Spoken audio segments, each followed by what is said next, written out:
Welcome to Boring History for Sleep, where we transport you to different eras in history to experience what everyday life was really like. Tonight, we journey to ancient Rome, specifically the year 100 CE, to explore the lives of ordinary people in extraordinary times. The cobbles beneath your feet are worn smooth by countless footsteps. Above, the sky is a brilliant blue, unmarred by the haze of traffic, and the air vibrates with the energy of humanity living its daily life. You're in the heart of Rome, surrounded by the majesty of an empire that seems eternal. But greatness, as they say, is built on the backs of the ordinary. And today, we'll peel back the layers of legend to see what life was truly like in the heart of ancient Rome. In the bustling marketplace, amidst the cacophony of merchants hawking their wares, you spot a young woman named Livia. She's not here to shop. She's here to survive. As a slave, every coin she earns belongs to her master. Her day begins before sunrise and ends well after sunset. She wakes in a cramped room with several other women, their shared space offering little privacy. The thought of owning something as simple as a tunic is a luxury. Her days are filled with menial tasks, cleaning, cooking, perhaps even tending to the whims of her mistress. Though born free, she now belongs to someone else, her body marked with the brand of ownership. Meanwhile, deep in the Roman Forum, a young man named Marcus adjusts his wooden hammer. He's a stonemason, his trade vital to the city's grand projects, building the aqueducts that bring water to the baths, shaping the marble that adorns the Colosseum. Hay's work is backbreaking, the sun and dust his constant companions. Each block he moves is a silent testament to his labor, each stroke of his hammer adding a piece to Rome's grandeur. There's no time to think of himself, only the rhythm of his labor. Now, imagine being pulled through the labyrinthine streets by the rhythmic clip-clop of hooves on stone. Charioteers navigate the crowded roads, dodging pedestrians and animals, their whip-wielding drivers shouting commands. In the distance, the rumble of an approaching elephant sends pedestrians scattering. Chariots are the lifeline of Rome, carrying goods and people, fueling the city's engine. But at what cost? The drivers, often slaves, endure the elements, the stench of waste, the constant threat of accidents. Their lives are measured by the number of trips, not by milestones. As you continue your walk, you come across a group of soldiers trilling in the open space outside the city walls. They're part of a cohort preparing for deployment along the empire's vast borders. Their training is rigorous, designed to turn boys into killing machines. They practice thrusting and parrying, the jangle of steel a sharp counterpoint to the drone of officers' commands. Each soldier is a cog in the military machine, their lives governed by duty, obedience, and survival. Further down the road, you hear the roar of the crowd. The gladiators are about to enter the sand.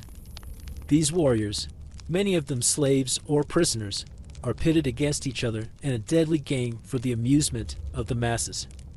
Their fights are brutal, their wounds gaping, their deaths often agonizingly slow.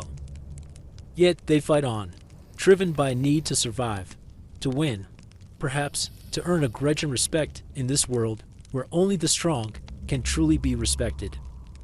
We're now standing in the shadow of the Pantheon, a temple dedicated to all gods.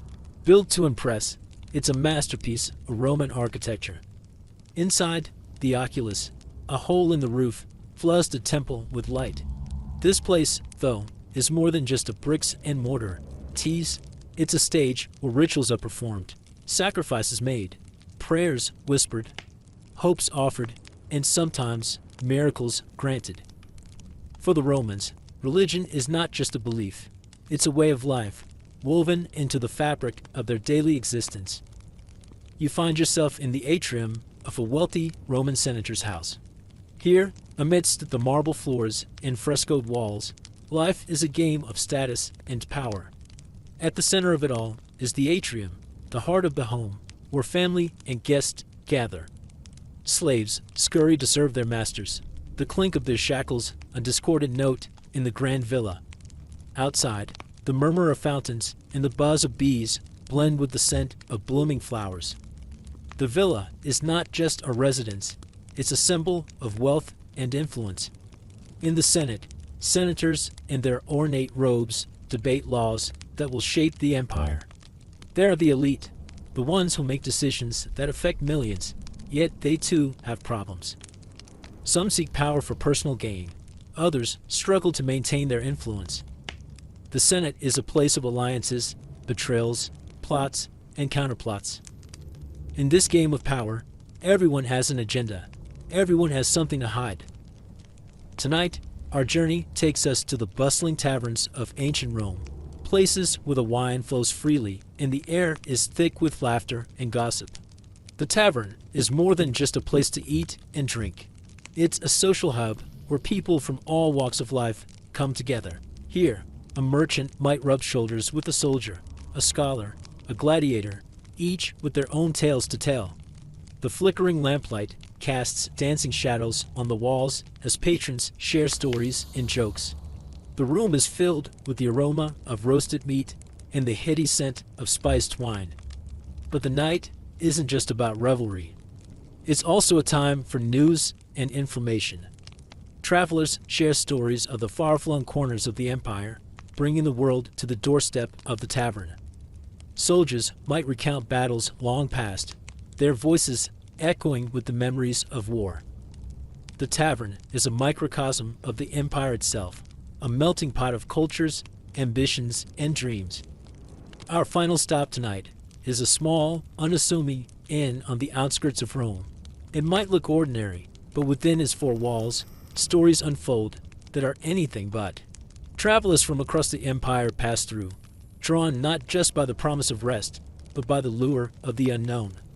They come seeking adventure, some running from trouble, others chasing dreams. The innkeeper, a woman with eyes that have seen 1,000 stories, welcomes them all.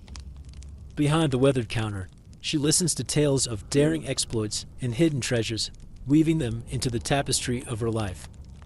This place is more than just an inn, it's a crossroads of lives, a place where paths converge and diverge, where destinies are shaped by chance encounters and whispered rumors.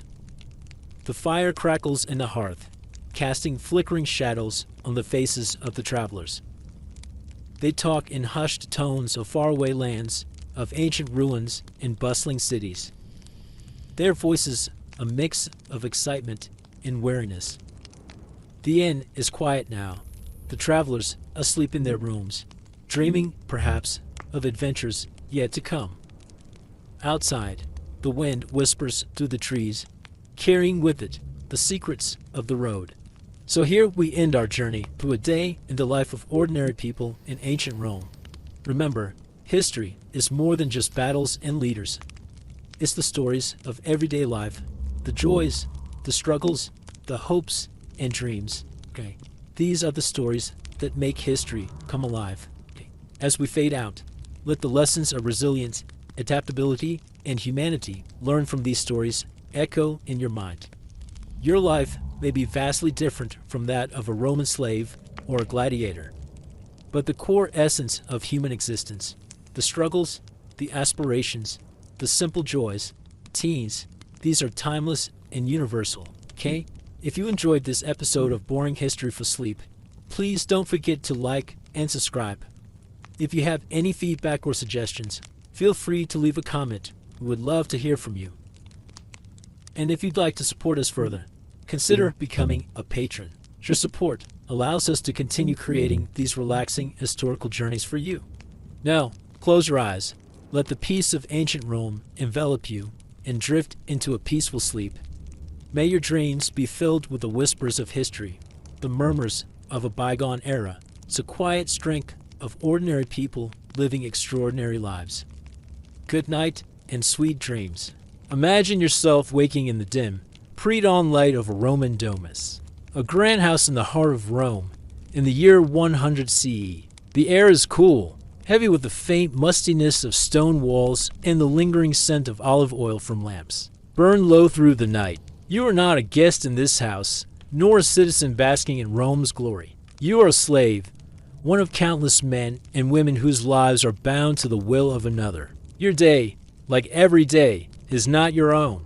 It begins now in the cramped, windowless room where you sleep, and it will stretch long into the night. A relentless cycle of labor that tests your body and spirit. Let's walk through this day, step by step, and see why you might find it harder to endure than you imagine. Your bed is no bed at all, just a thin mat of straw, spread across the stone floor of the serval cubiculum, a small chamber tucked at the back of the house, shared with half a dozen others. The straw pricks your skin, and the air carries the stale odor of unwashed bodies and damp wool. You rise, your muscles stiff from yesterday's tasks, your hands already rough from years of work.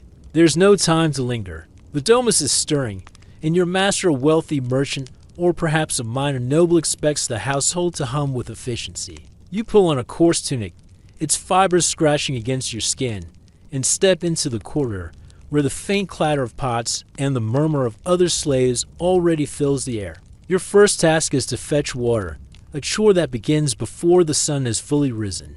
You make your way to the courtyard, where a stone basin awaits. The bucket is heavy, its wooden handle worn smooth by countless hands. You join the line at the public fountain down the street, the cobblestones cool under your bare feet. The city is waking, bakers knead dough, dogs bark, and the distant rumble of carts echoes from the Via Appia.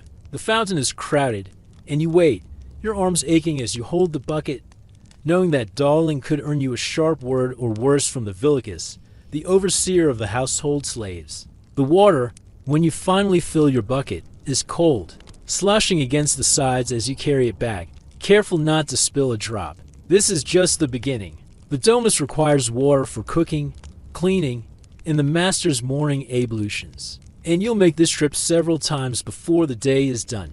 Back in the house, you deliver the water to the kitchen, where the air is thick with the smell of burning wood and the faint sweetness of barley porridge. Simmering over the fire, the cook, another slave, barks orders, and you hurry to comply, fetching more fuel or scrubbing pots blackened by soot. Your hands, already calloused, sting as they plunge into cold water to clean dishes from last night's feast. The kitchen is a flurry of activity, but there's no camaraderie here, only the shared weight of duty and the fear of failure.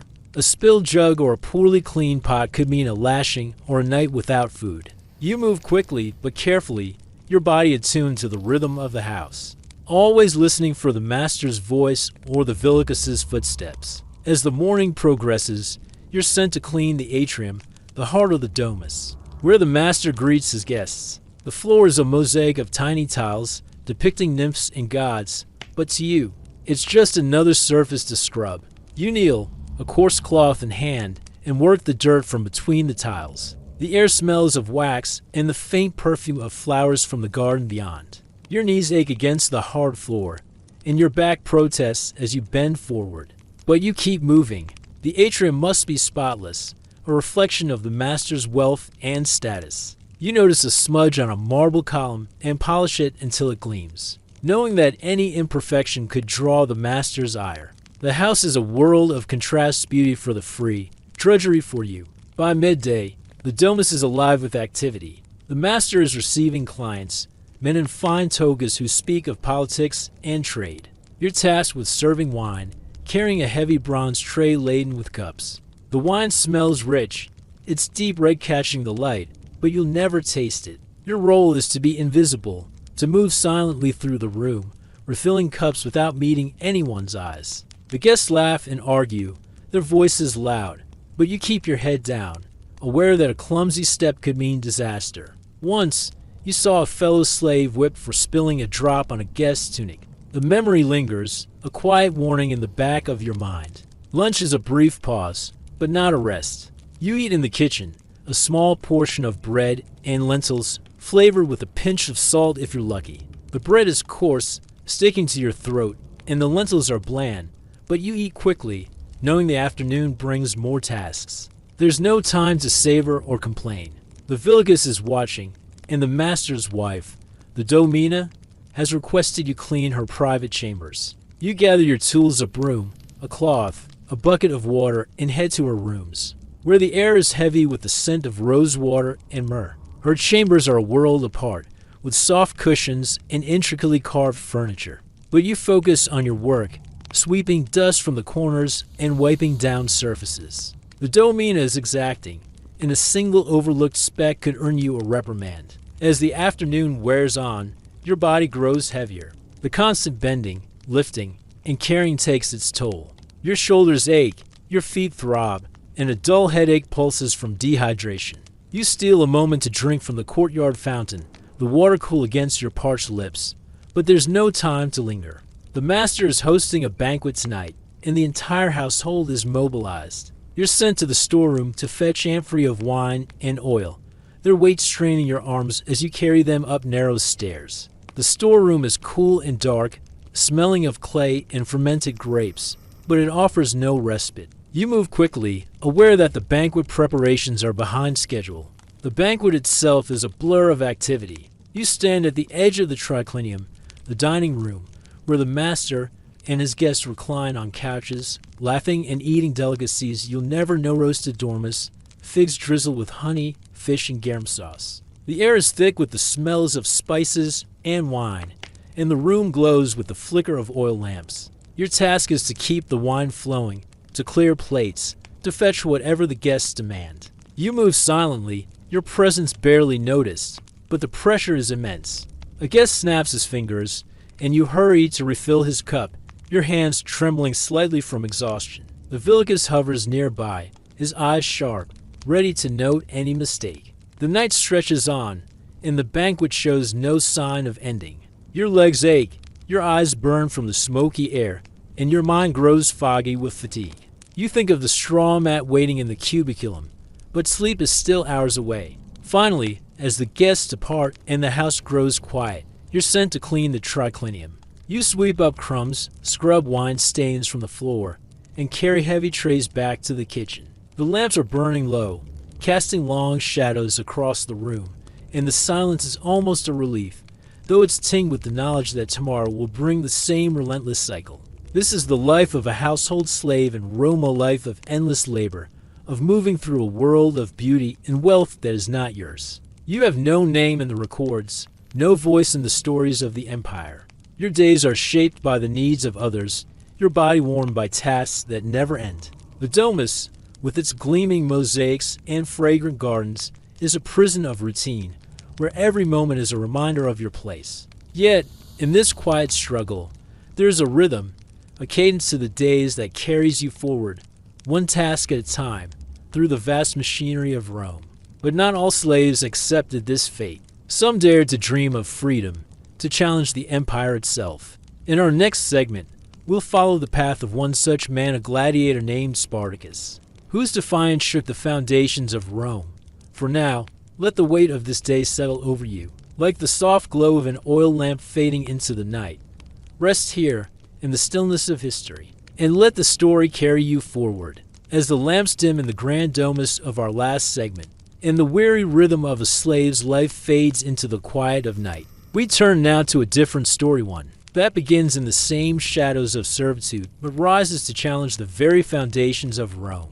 Picture yourself in the year 73 BCE, in the dusty, sun-scorched region of southern Italy. The air carries the faint scent of olive groves and the distant tang of sweat and leather from a gladiator-esque training ground. Here, in a world of chains and sand, a man named Spartacus begins a journey that will echo through the ages. His story is one of defiance, of fleeting hope, and of a struggle that, though doomed, left its mark on the eternal city. Let us walk with him, step by step, through the rise and fall of rebellion that shook an empire. Spartacus was not born a slave, though history knows little of his early years. Ancient sources, like the writings of Plutarch and Appian, tell us he was a Thracian from the wild, rugged lands north of Greece, where tribes roamed under wide skies and fought with fierce independence.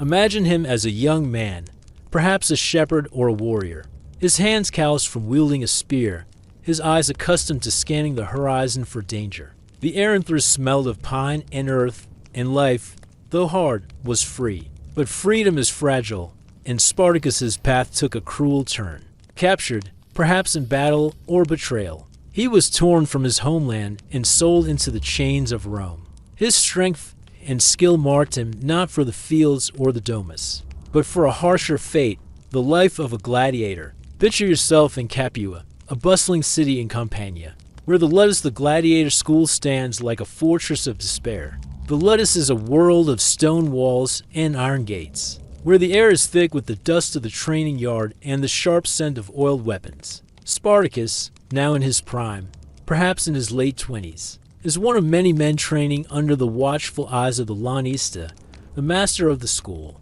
Your day begins at dawn, your body already sore from yesterday's drills.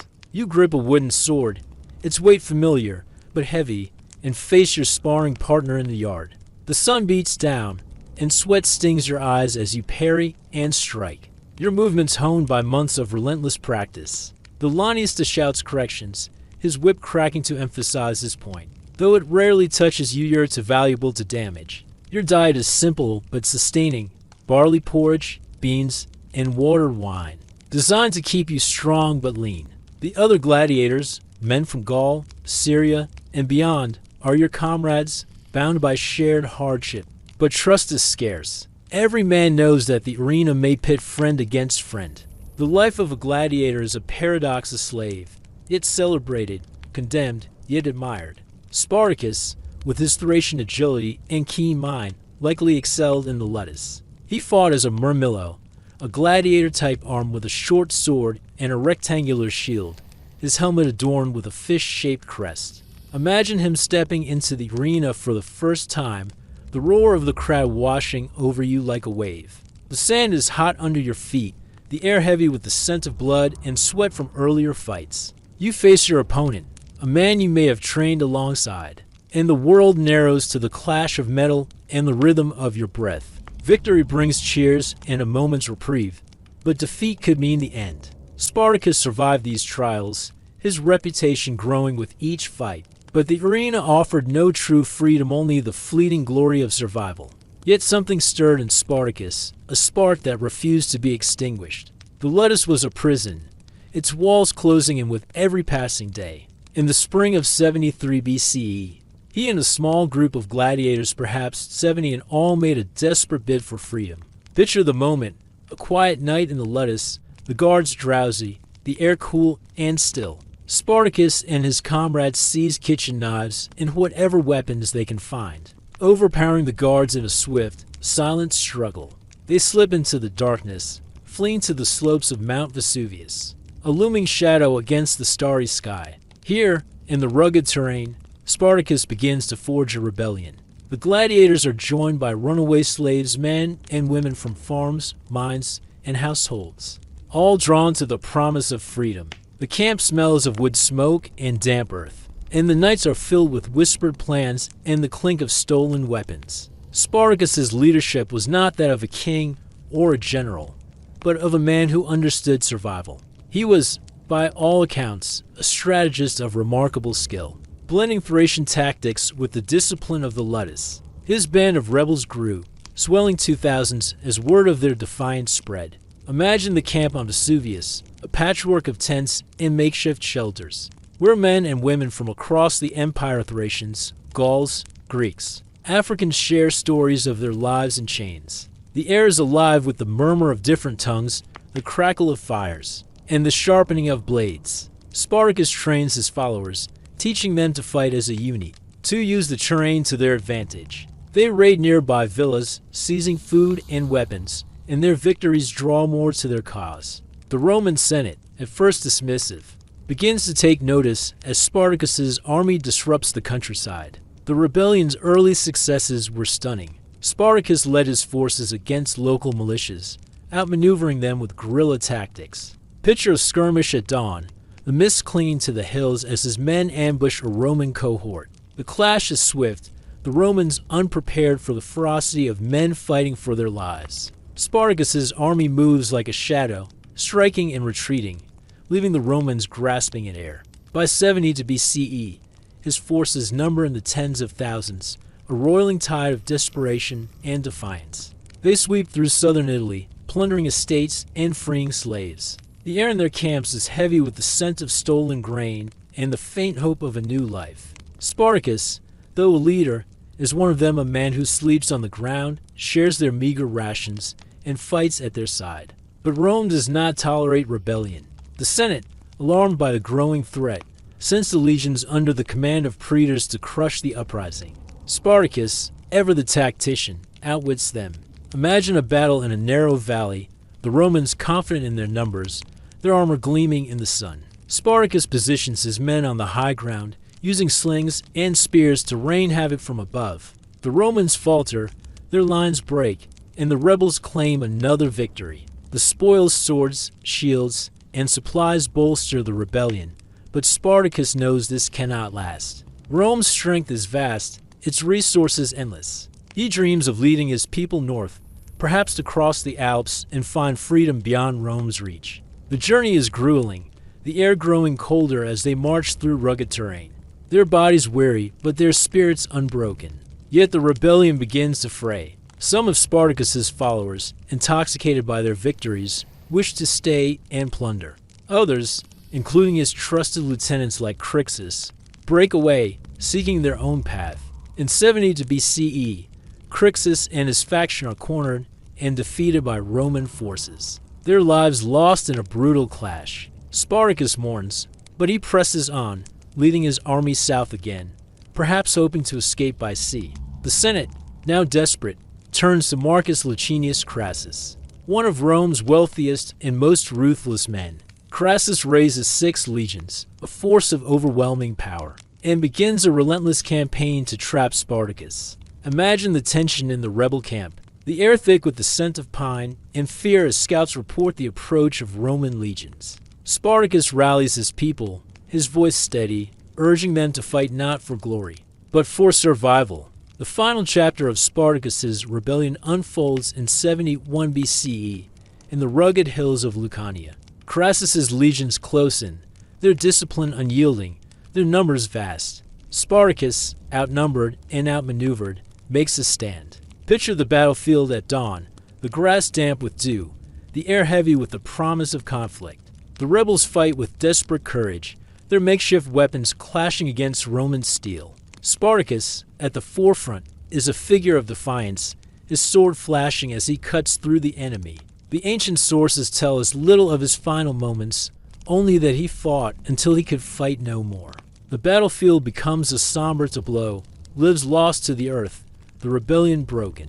Spartacus's body is never found, his fate a quiet mystery swallowed by the chaos of defeat. Crassus's victory is merciless. Thousands of rebels are captured, their hopes extinguished along the Appian Way, where they are displayed as a warning to others. The air along the road is heavy with the weight of Rome's authority, the landscape marked by the cost of defiance. Yet Spartacus's name endures, a whisper of resistance in the hearts of those who still dream of freedom. His rebellion, though crushed, exposed the fragility of Rome's order, a reminder that even the mightiest empire could be challenged by those it deemed powerless. As we leave Spartacus's story, let the echoes of his struggle fade into the night, like the last flicker of a torch on a distant hill. In our next segment, we'll venture to the misty edges of the empire, where an entire legion vanished into the fog, leaving behind a mystery that lingers to this day. For now, rest in the quiet aftermath of Spartacus's tale, and let the rhythm of history carry you forward. As the echoes of Spartacus's rebellion fade into the quiet of history, we leave the sunlit hills of Italy and journey to the far northern reaches of the Roman Empire, to the rugged fog-shrouded lands of Britannia in the early 2nd century CE. Picture yourself standing on a windswept hill, the air damp and cool, carrying the faint scent of wet earth and wild herbs. The year is around 120 CE, and the Roman frontier is a place of stone forts, watchtowers, and the steady rhythm of legionary life. But tonight, we're not here to follow the triumphs of Rome's legions. Instead, we'll explore a lingering enigma, a puzzle that has haunted historians and archaeologists for centuries. The mysterious disappearance of the 9th Legion, Legio IX Hispana. Let us walk through the fragments of their story, piecing together clues from stone and soil,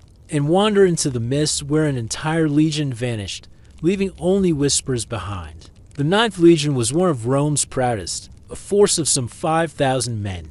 hardened by decades of service. Its soldiers were not the slaves or gladiators of our earlier tales, but citizens and recruits from across the empire, men from Hispania, Gaul, and Italy, bound by discipline and the promise of glory. Imagine their camp at Eborcum, modern-day York, in the heart of Britannia. The air smells of leather, wood smoke, and the faint metallic tang of polished armor. The camp is a fortress of order, its ramparts lined with timber, its streets laid out in precise grids. Tents and barracks hum with activity, soldiers drill in the courtyard, their hobnailed sandals crunching on gravel, centurions bark orders, and the clatter of hammers on anvils echoes from the blacksmith's forge. The Ninth Legion, with its eagle standard gleaming in the pale northern light, was a symbol of Rome's unyielding power, tasked with holding the frontier against the tribes of the north. Britannia, in those days, was a land of contrasts. The south, tamed by decades of Roman rule, boasted towns with bathhouses and temples, their streets alive with the chatter of Latin and the scent of baked bread. But beyond the frontier, where the Ninth Legion patrolled, the landscape grew wilder. Picture the rolling hills of Caledonia, modern-day Scotland, where heather blankets the ground and dense forests cast long shadows. The air is heavy with the dampness of recent rain, and the wind carries the faint howl of wolves or the distant chant of tribal warriors. The tribes here, the Picts, the Brigantes, and others were fierce, their faces painted with woad, their spears sharp and swift. They knew the land, its hidden paths and treacherous bogs, in ways the Romans never could. To the men of the Ninth, Britannia was both a posting and a challenge, a place where Rome's order met the untamed edge of the world. The story of the Ninth Legion's disappearance begins with what we know. Inscriptions and records place them in Britannia during the early 2nd century, stationed at Eborcum and active in campaigns to subdue the northern tribes. Imagine a soldier of the Ninth, his cloak damp from the endless drizzle, marching along a Roman road that cuts through the wilderness. His armor chafes, his pack weighs heavy with rations and tools, and his eyes scan the hills for signs of ambush. The Legion's task was to enforce Rome's will, to build forts, to patrol, and to quell rebellions. They fought in skirmishes, their shields locked in formation, their swords flashing in the dim light. The air in these battles was thick with the shouts of men and the clash of metal. But the sources tell us little of their victories or losses, only that the Ninth was there, holding the line. Then, sometime around 120 CE, the Ninth Legion vanishes from the historical record. No grand announcement, no definitive defeat, just silence. Imagine a Roman scribe in a distant archive, his lamp flickering as he compiles lists of legions and their postings. The Ninth, once listed proudly, is absent from later records. Its eagle standard, a sacred symbol carried into every battle, is never mentioned again. What happened to these 5,000 men? Did they perish in a single catastrophic battle, swallowed by the mists of Caledonia? Were they quietly disbanded, their men scattered to other legions? Or did they march into the north and simply never return? The mystery has captivated scholars, and the clues we have are like fragments of a broken mosaic scattered across the landscape of Britannia. Let us begin with the most romanticized theory, that the Ninth Legion was annihilated in a devastating ambush by the Picts or other northern tribes. Picture a foggy morning in Caledonia, the air heavy with mist, the ground soft underfoot. The Legion is on the march, their columns stretching along a narrow path through a forested valley. The soldiers are weary, their cloaks sodden, their shields heavy from days of rain. Suddenly, the silence breaks, war cries echo from the trees, and arrows rain down from hidden ridges. The Picts, masters of their terrain, strike with precision, their spears and slings targeting the Legion's flanks. The Romans form a defensive line, their discipline holding, but the terrain is against them.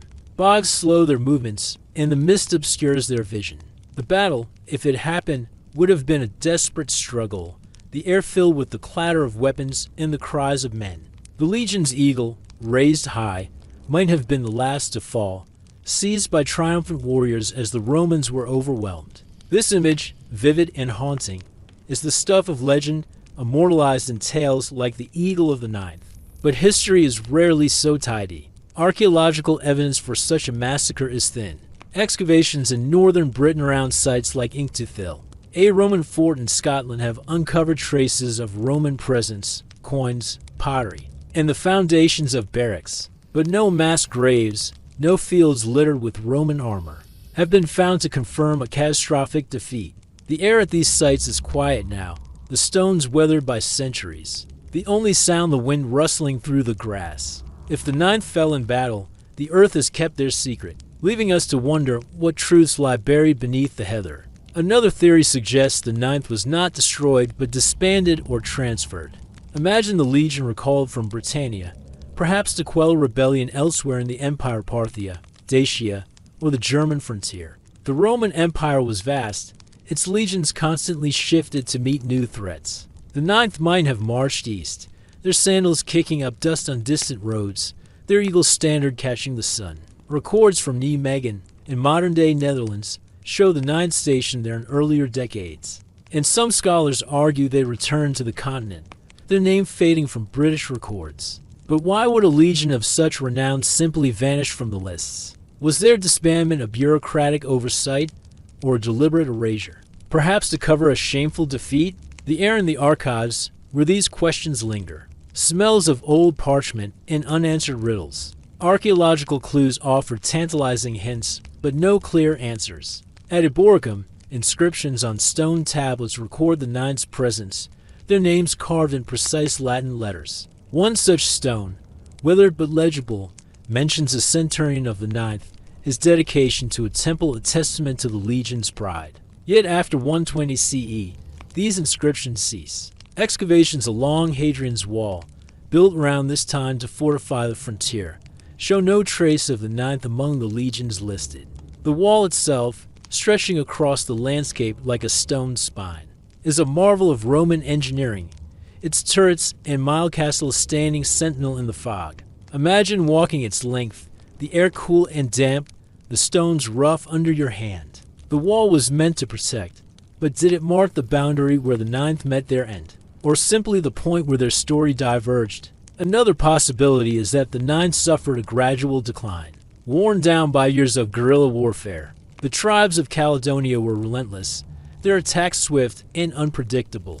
Picture a Roman fort under siege, its wooden palisades splintered by thrown spears, its soldiers weary from endless patrols. The air is tense, thick with the scent of pine and the distant smoke of burning villages. The ninth, stretched thin across the frontier, might have lost men to ambushes, disease, or desertion, their numbers dwindling until the legion was no longer viable. Roman military records, meticulous but incomplete, offer no clear evidence of such a fate, but the silence is suggestive. The empire was vast, and a single legion's loss could be absorbed, its story buried in the churn of imperial administration. The mystery is deepened by cultural traces left behind. In later centuries, legends of a lost legion circulated among the people of Britain. Imagine a fireside tale in a Celtic village, the air heavy with wood smoke, as an elder speaks of a Roman army swallowed by the mists. These stories, passed down through generations, blend history with myth, painting the ninth as a ghostly force, forever marching through the fog. Roman writers, too, were silent on the matter, perhaps unwilling to dwell on a defeat that tarnished the empire's invincibility. The air in these tales is thick with wonder, the kind that lingers in the quiet moments before sleep. Modern archaeology continues to search for answers. Excavations in Scotland have uncovered Roman artifacts, brooches, coins, a rusted sword hilt, but none definitively tied to the ninth's final days. At sites like Trimontium, a fort near the Scottish border, archaeologists have found traces of Roman life, a leather sandal, a broken amphora, a gaming board scratched into stone. These fragments, small and ordinary, evoke the daily lives of soldiers far from home.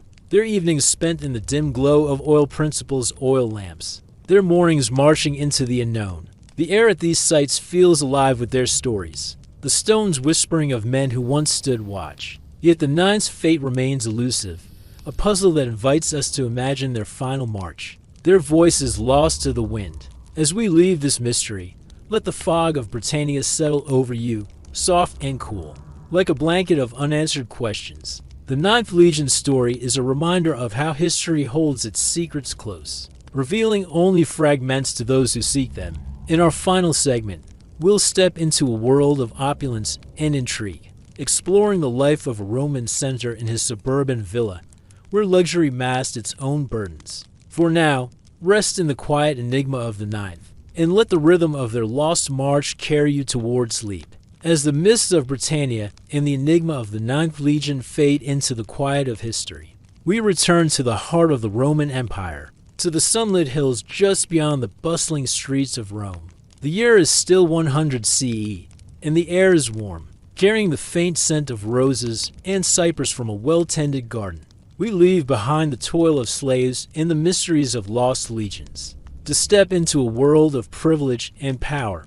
The life of a Roman senator, living in a grand suburban villa. This is a life of luxury, of marble halls and lavish feasts, but it is not without its burdens. Imagine yourself as a senator, reclining in the glow of oil lamps, your days shaped by ambition and obligation. Let us walk through this world, step by step, and see how it contrasts with the shadowed life of the slave we met before, while carrying its own quiet weight. Picture yourself waking in the cubiculum, the private bedroom of your villa, nestled in the hills of the Roman countryside. The room is cool, its walls adorned with frescoes of mythical scenes, nymphs dancing, gods reclining under painted vines. Your bed is a carved wooden frame, draped with fine linen, its cushions soft with goose down. The air smells faintly of lavender, a scent sprinkled by your household slaves to freshen the room. You rise, your body rested, but your mind already stirring with the day's demands. Unlike the slave, whose day began in a cramped, straw-filled room, you step onto a floor of polished mosaic, its tiles cool under your feet. A slave, silent and deferential, brings you a basin of warm water, scented with herbs, and you wash your face, the water soothing against your skin. Your tunic is of fine wool, dyed a deep purple, a mark of your status, and a heavy toga awaits for formal duties. Your villa is a marvel of Roman architecture, its atrium open to the sky, where a shallow pool catches the morning light. The air here is fresh, tinged with the scent of wet stone and blooming flowers from the peristyle garden beyond. You walk through the atrium, your sandals whispering against the floor, and pause to inspect the household shrine, where small statues of the lares and penates the gods of home and hearth stand guard. You offer a pinch of incense, its smoke curling upward, a ritual to ensure the gods' favor. This is your world, one of beauty and order, but it is built on the labor of others. The slaves who swept the floors, tended the garden, and lit the lamps are invisible to you, their presence as constant as the air you breathe, yet their lives a stark contrast to your own. Your morning begins with the salutatio, the daily ritual where clients lesser men seeking your patronage gather in the atrium to pay their respects. You recline on a cushioned chair, the wood inlaid with ivory, and receive them one by one. The air is filled with the murmur of voices, the rustle of togas, and the faint clink of coins as gifts are offered. These men seek your influence, perhaps a favor in the Senate, a recommendation for a post, or protection in a legal dispute. You listen, your expression calm but calculating, weighing each request against your own ambitions. The salutatio is a dance of power, and you are its master, but it demands your attention, your memory for names and promises. Unlike the slave, whose day is dictated by physical labor, yours is a mental game, each word a step toward greater influence or a misstep toward ruin. As the clients depart, you retire to the triclinium for a light meal.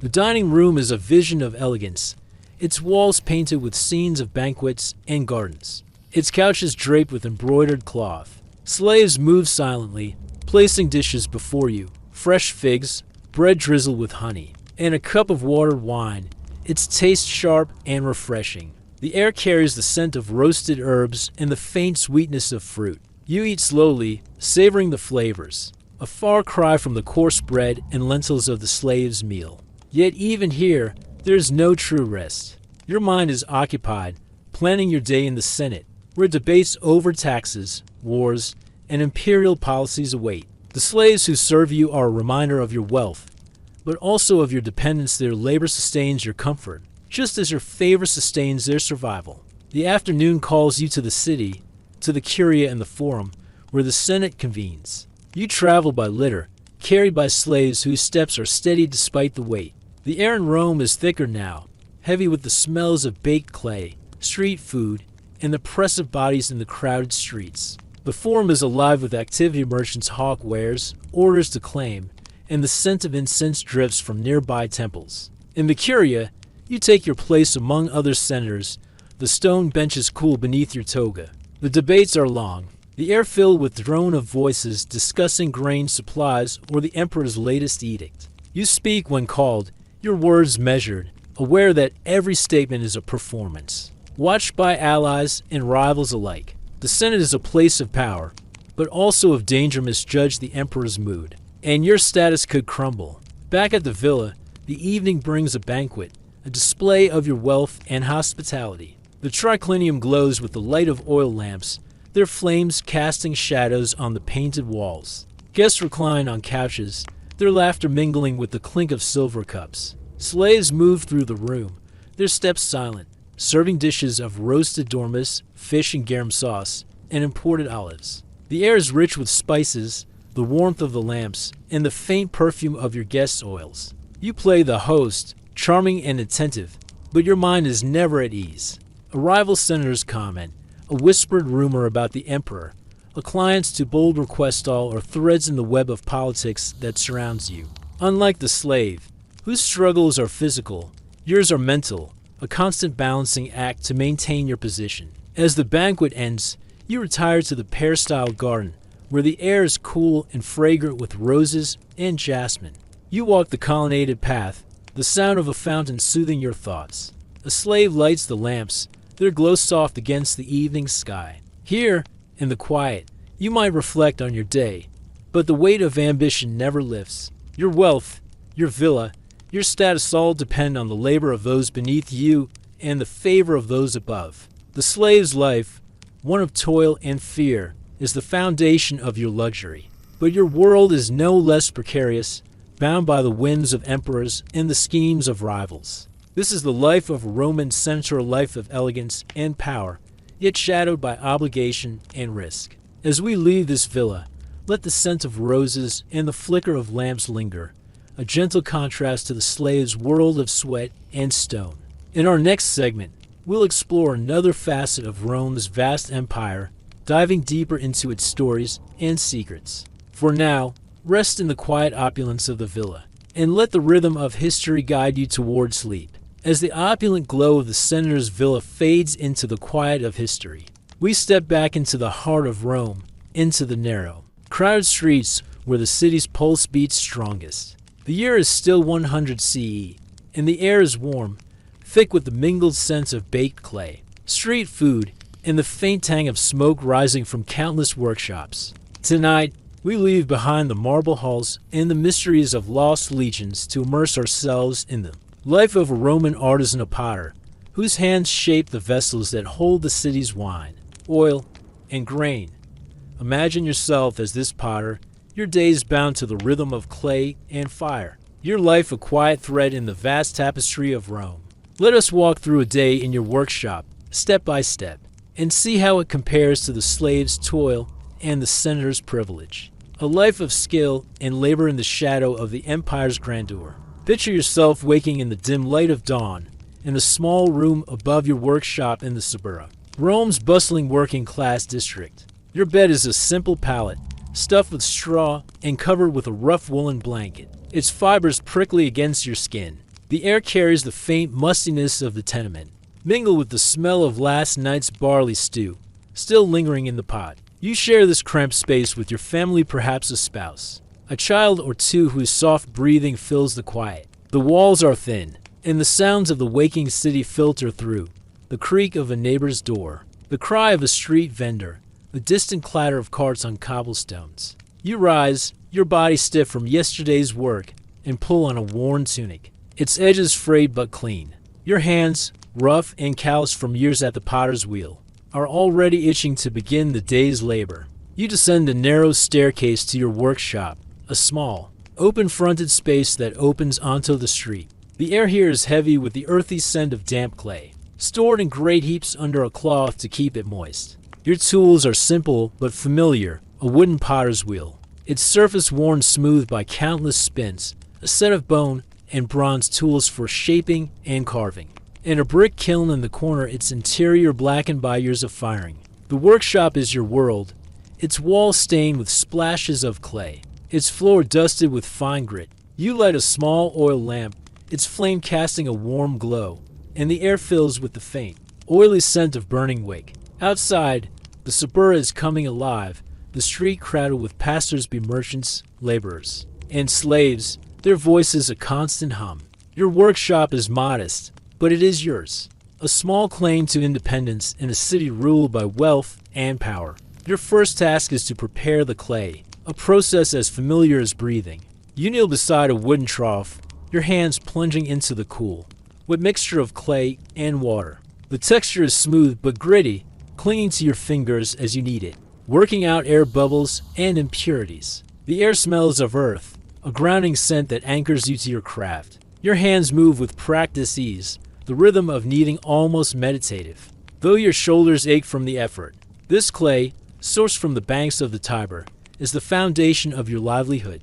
From it, you'll shape amphorae for wine and oil, bowls for households, and small votive pots for temples. Each piece must be perfect, or it will crack in the kiln, a loss you can ill afford. Once the clay is ready, you settle at the potter's wheel, its wooden frame creaking as you set it spinning with a push of your foot. The wheel hums, a steady, soothing sound that blends with the distant chatter of the street. You center a lump of clay, your hands wet and slick, guiding it into a smooth, rising form. The clay is cool under your fingers, yielding yet resistant, and you shape it with care, forming the wide mouth of an amphora or the gentle curve of a bowl. The air around you is warm now, the sun climbing higher, and a fine layer of clay dust settles on your tunic. You lose yourself in the rhythm of the wheel, the world narrowing to the spin of the clay and the gentle pressure of your hands. This is not the back-breaking toil of a slave, nor the calculated elegance of a senator's life, but a craft that demands both skill and patience, a quiet artistry in a city that thrives on excess. As the morning progresses, you stack your finished pieces to dry, their surfaces smooth and pale in the sunlight that filters through the workshop's open front. The air grows warmer, carrying the scent of baking bread from a nearby stall, and you pause to wipe sweat from your brow. Customers begin to arrive, merchants seeking amphorae for their wares, housewives looking for cooking pots, a temple priest needing votive offerings. You negotiate prices, your voice calm but firm, aware that every sale keeps your family fed. The coins they offer, small and worn, clink softly in your hand, their weight a reminder of your place in Rome's vast economy. You are neither slave nor elite, but a free artisan, dependent on your skill and the city's endless demand for goods. Midday brings a brief respite. You sit in the corner of your workshop, eating a simple meal of bread, olives, and a sliver of cheese washed down with watered wine. The bread is coarse, not unlike the slaves, but you savor it, the olives sharp and briny on your tongue. The air is filled with the hum of the suburban children laughing, dogs barking, the clatter of a cart unloading grain. Your family joins you, their presence a quiet comfort, though there's little time for talk. The workshop calls, and the afternoon is for firing the kiln. You stack your dried pots carefully, ranging them to maximize the heat, and light the fire, the air soon thick with the sharp smell of burning wood and the faint crackle of flames. The kiln's heat is intense, and you watch closely, knowing a misjudged fire could ruin a week's work. The firing takes hours, and you tend it with care, adding wood, adjusting the vents, the air growing heavy with smoke and warmth. Your hands, caked with clay and soot, ache from the day's labor. But there's a satisfaction in seeing the pots emerge, their surfaces hardened and gleaming. Some will be sold in the market, others shipped to distant provinces, carrying Rome's goods across the empire. Your work, though humble, is part of the city's lifeblood, a small but essential thread in its vast web. Yet your life is not without struggle. Taxes are high, and the Guild of Potters demands fees to maintain your place in the market. A bad batch, a cracked kiln, or a dip in trade could push your family to the edge. Unlike the senator, whose wealth cushions him, or the slave, whose survival depends on obedience, you walk a narrow path, your skill your only security. As evening falls, the suburb grows quieter, the air cooler, ting with the scent of oil lamps and cooking fires. You close the workshop, sweeping the floor and covering the clay to keep it moist. Upstairs, your family gathers for a modest dinner: lentil stew, bread, and perhaps a few dried figs. The room is small, the air warm with the closeness of bodies, but it is yours. You talk softly, sharing stories of the day, the laughter of your child a rare moment of lightness. The contrast with the slave's life is stark. Your freedom, however modest, allows you this space, this family, this craft. Yet it pales beside the senator's villa, with its marble and feasts. Your life is one of balance, of labor and small joys, shaped by the rhythm of clay and fire. As you lie down for the night, the pallet firm beneath you, the sounds of the suburra fade: a distant dog, a neighbor's song, the soft creak of the tenement. Your hands, rough and stained, rest at your sides, and your mind drifts to tomorrow's work.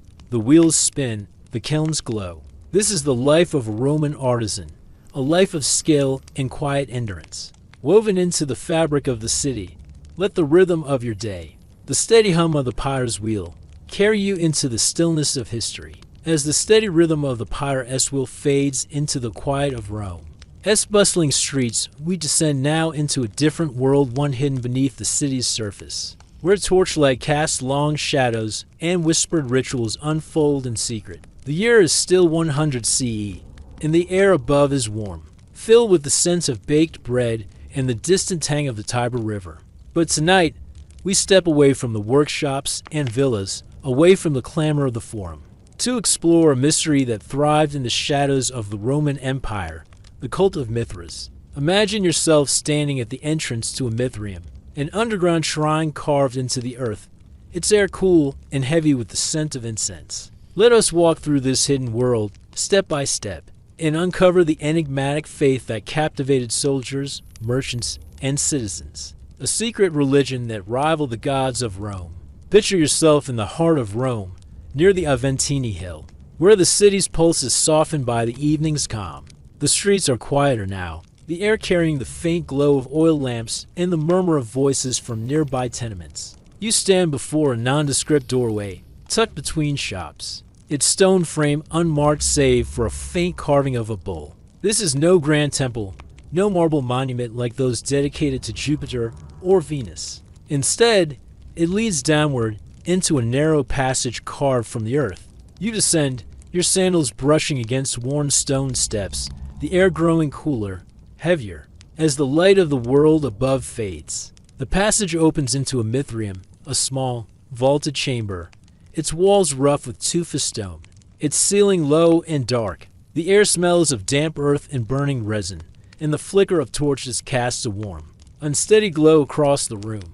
The Mithraeum is a sacred space, a place of mystery and devotion. You pause at the threshold, your eyes adjusting to the dim light. The chamber is long and narrow, its walls adorned with faded paintings and carved reliefs. At the far end, a stone altar holds a statue of a young man in a Phrygian cap, plunging a dagger into the neck of a bull.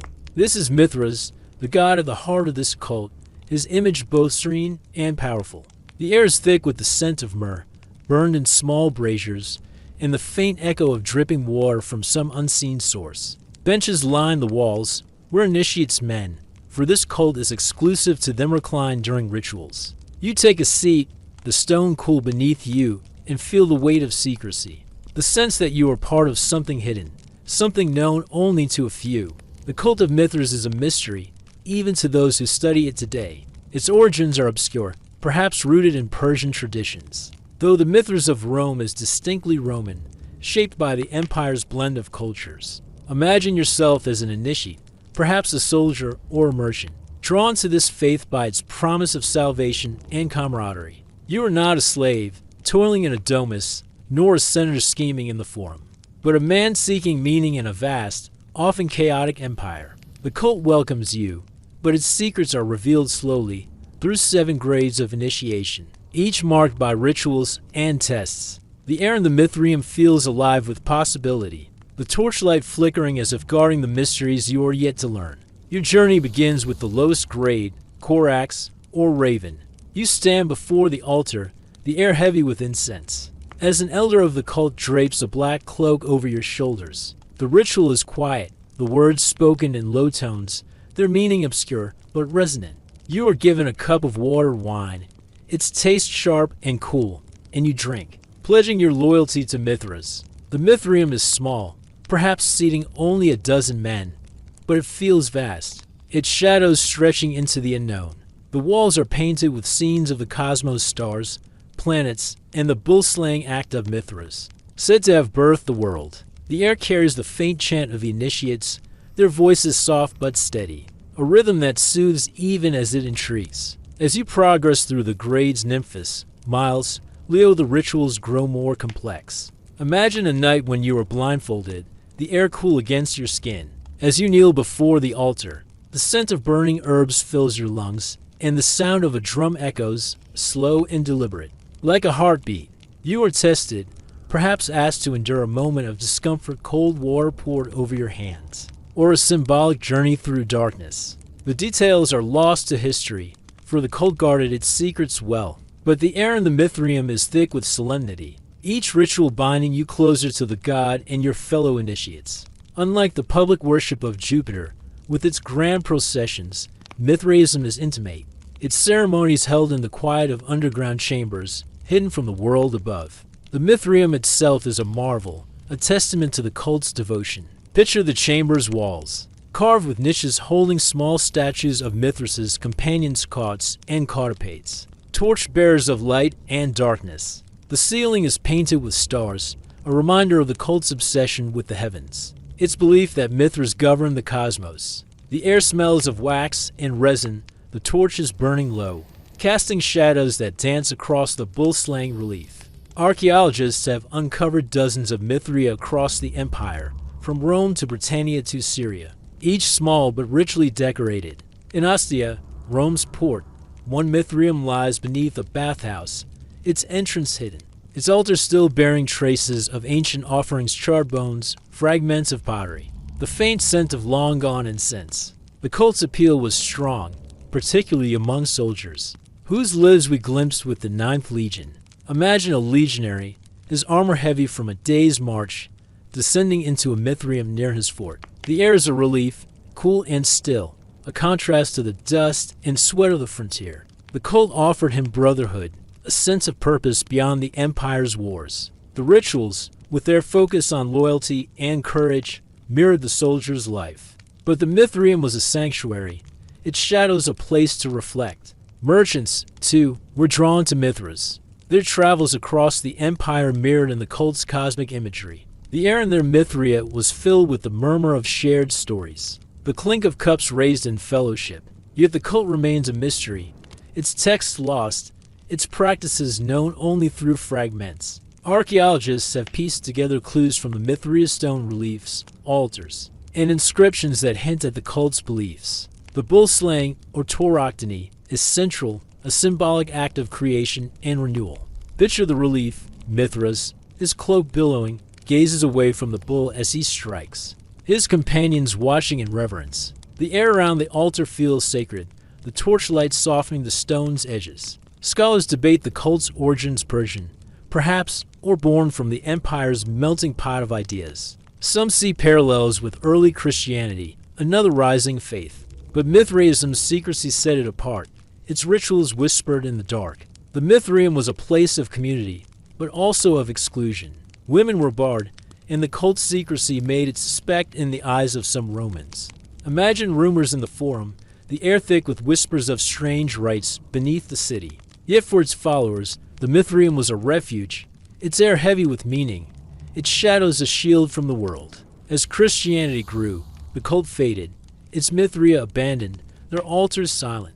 Today, archaeologists uncover these chambers, their stones still bearing the marks of ancient hands, the air now still, but heavy with the weight of lost faith. As we leave the Mithraeum, let the flicker of torchlight linger in your mind, the scent of incense fading into the night. The cult of Mithras, with its secrets and shadows, is a reminder of the hidden currents that flowed through Rome, shaping lives in ways we may never fully understand. Rest now in the quiet of this underground world, and let the rhythm of history carry you toward sleep.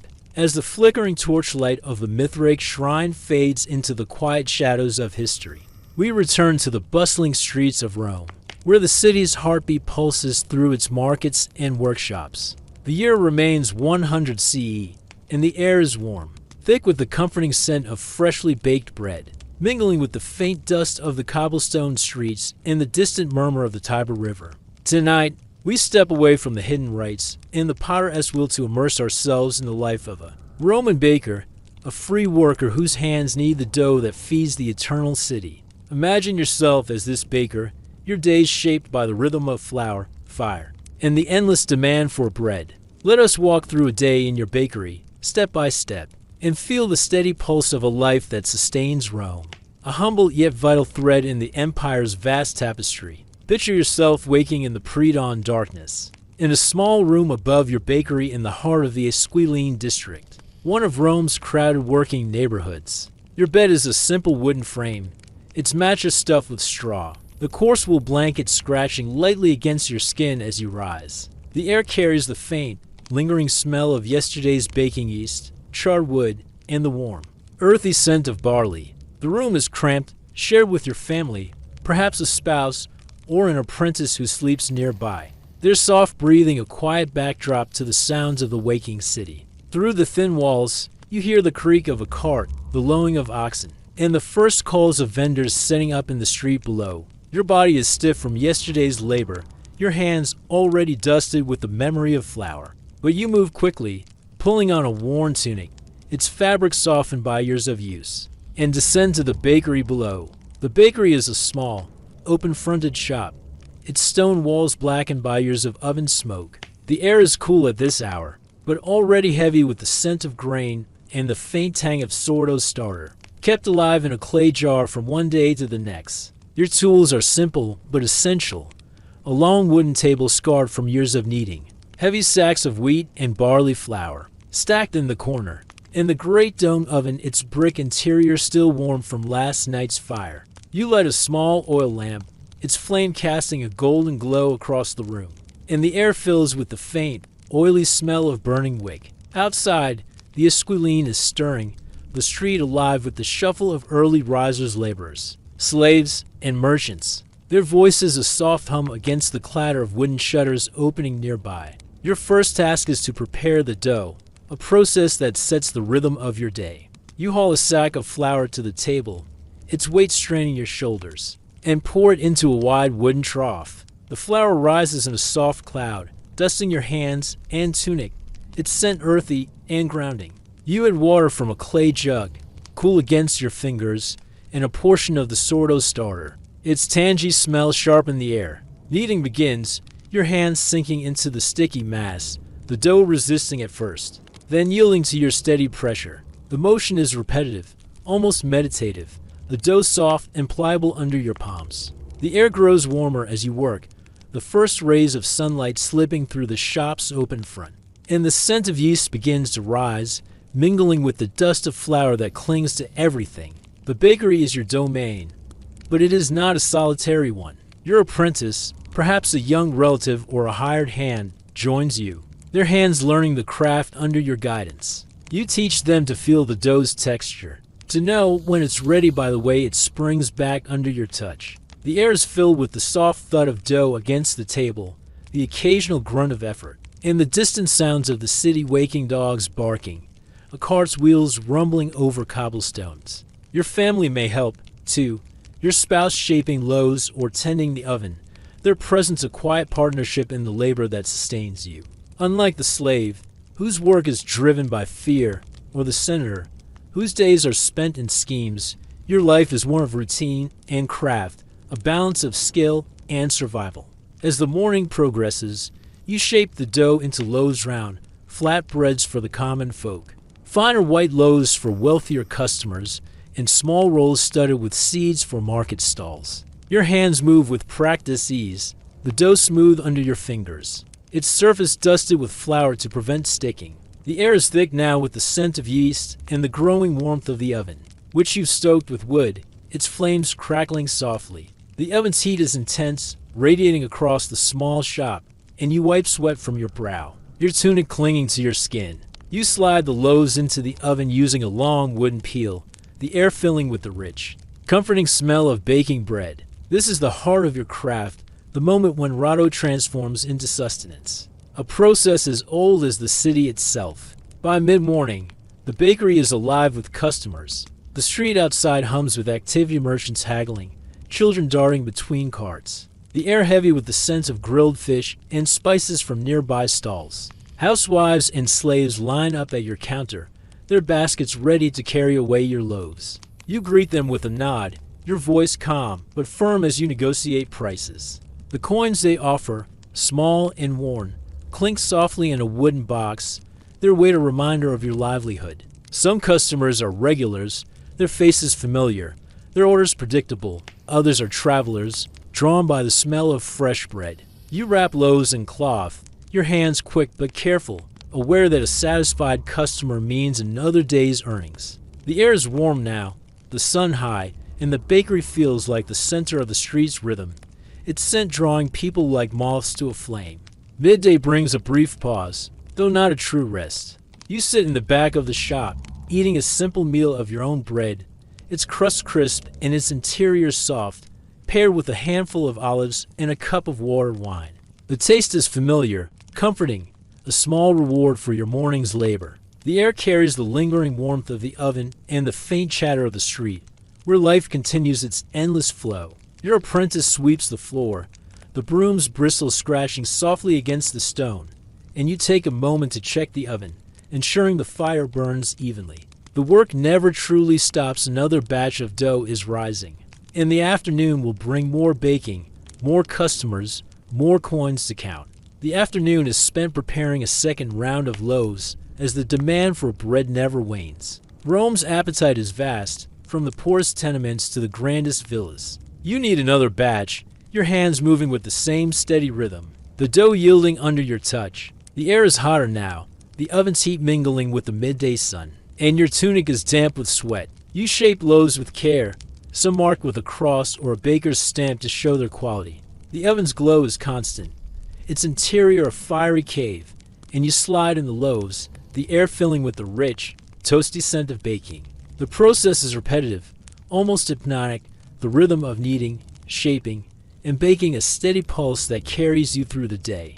As evening approaches, the bakery grows quieter, the street outside softening into the golden light of dusk. The air is cooler now, carrying the scent of cooling bread and the faint smoke of dying fires. You sell the last of your loaves, the counter nearly empty, the day's work etched in the flour on your hands and the ache in your shoulders. You clean the shop, sweeping flour from the table, scrubbing the trough, and banking the oven's fire for the night. The air is still. The only sounds the soft crackle of the embers and the distant murmur of the city settling into. Rest? Upstairs, you join your family for a modest dinner, more bread. Perhaps a lentil stew flavored with herbs, the air warm with the closeness of shared space. As you lie down for the night, the palate firm beneath you. The smells of flour and yeast linger on your skin. The Esquiline is quiet now, the street as hum replaced by the occasional bark of a dog or the soft creak of a neighboress. Door, your hands, rough and dusty with flour, rest at your sides, and your mind drifts to tomorrow's work, the dough, the oven, the rhythm of the bakery. This is the life of a Roman baker, a life of labor and craft, of flour and fire, woven into the daily pulse of the city. And like the slave, you have your freedom. Unlike the senator, you have your simplicity. Let the warmth of the oven and the scent of fresh bread carry you into the stillness of history. As the day fades into night, as the warm scent of fresh baked bread fades from the baker's shop, we step back into the crowded, chaotic streets of Rome, where the city's lifeblood flows through its arteries of stone and dust. The year is still 100 CE, and the air is thick with the mingled smells of refuse, sweat, and the faint tang of the Tiber River, swollen with the debris of a million lives. Tonight, we leave the rhythmic knead of dough and the sacred shadows of the Mithraeum to immerse ourselves in the life of a Roman street cleaner, a free worker tasked with keeping the eternal city streets and sewers clear. Imagine yourself as this cleaner, your days shaped by the endless task of sweeping filth, your hands stained by the city's underbelly. Let us walk through a day in your life, step by step, and feel the weary rhythm of a labor that keeps Rome's grandeur from crumbling into chaos. Picture yourself waking in the dim pre-dawn light, in a cramped room in a tenement of the Aventini Hill, one of Rome's poor districts. Your bed is a thin pallet on the floor, its straw mattress worn and lumpy. The coarse wool blanket scratching against your skin as you stir. The air is heavy with the musty smell of damp plaster and the faint odor of last night.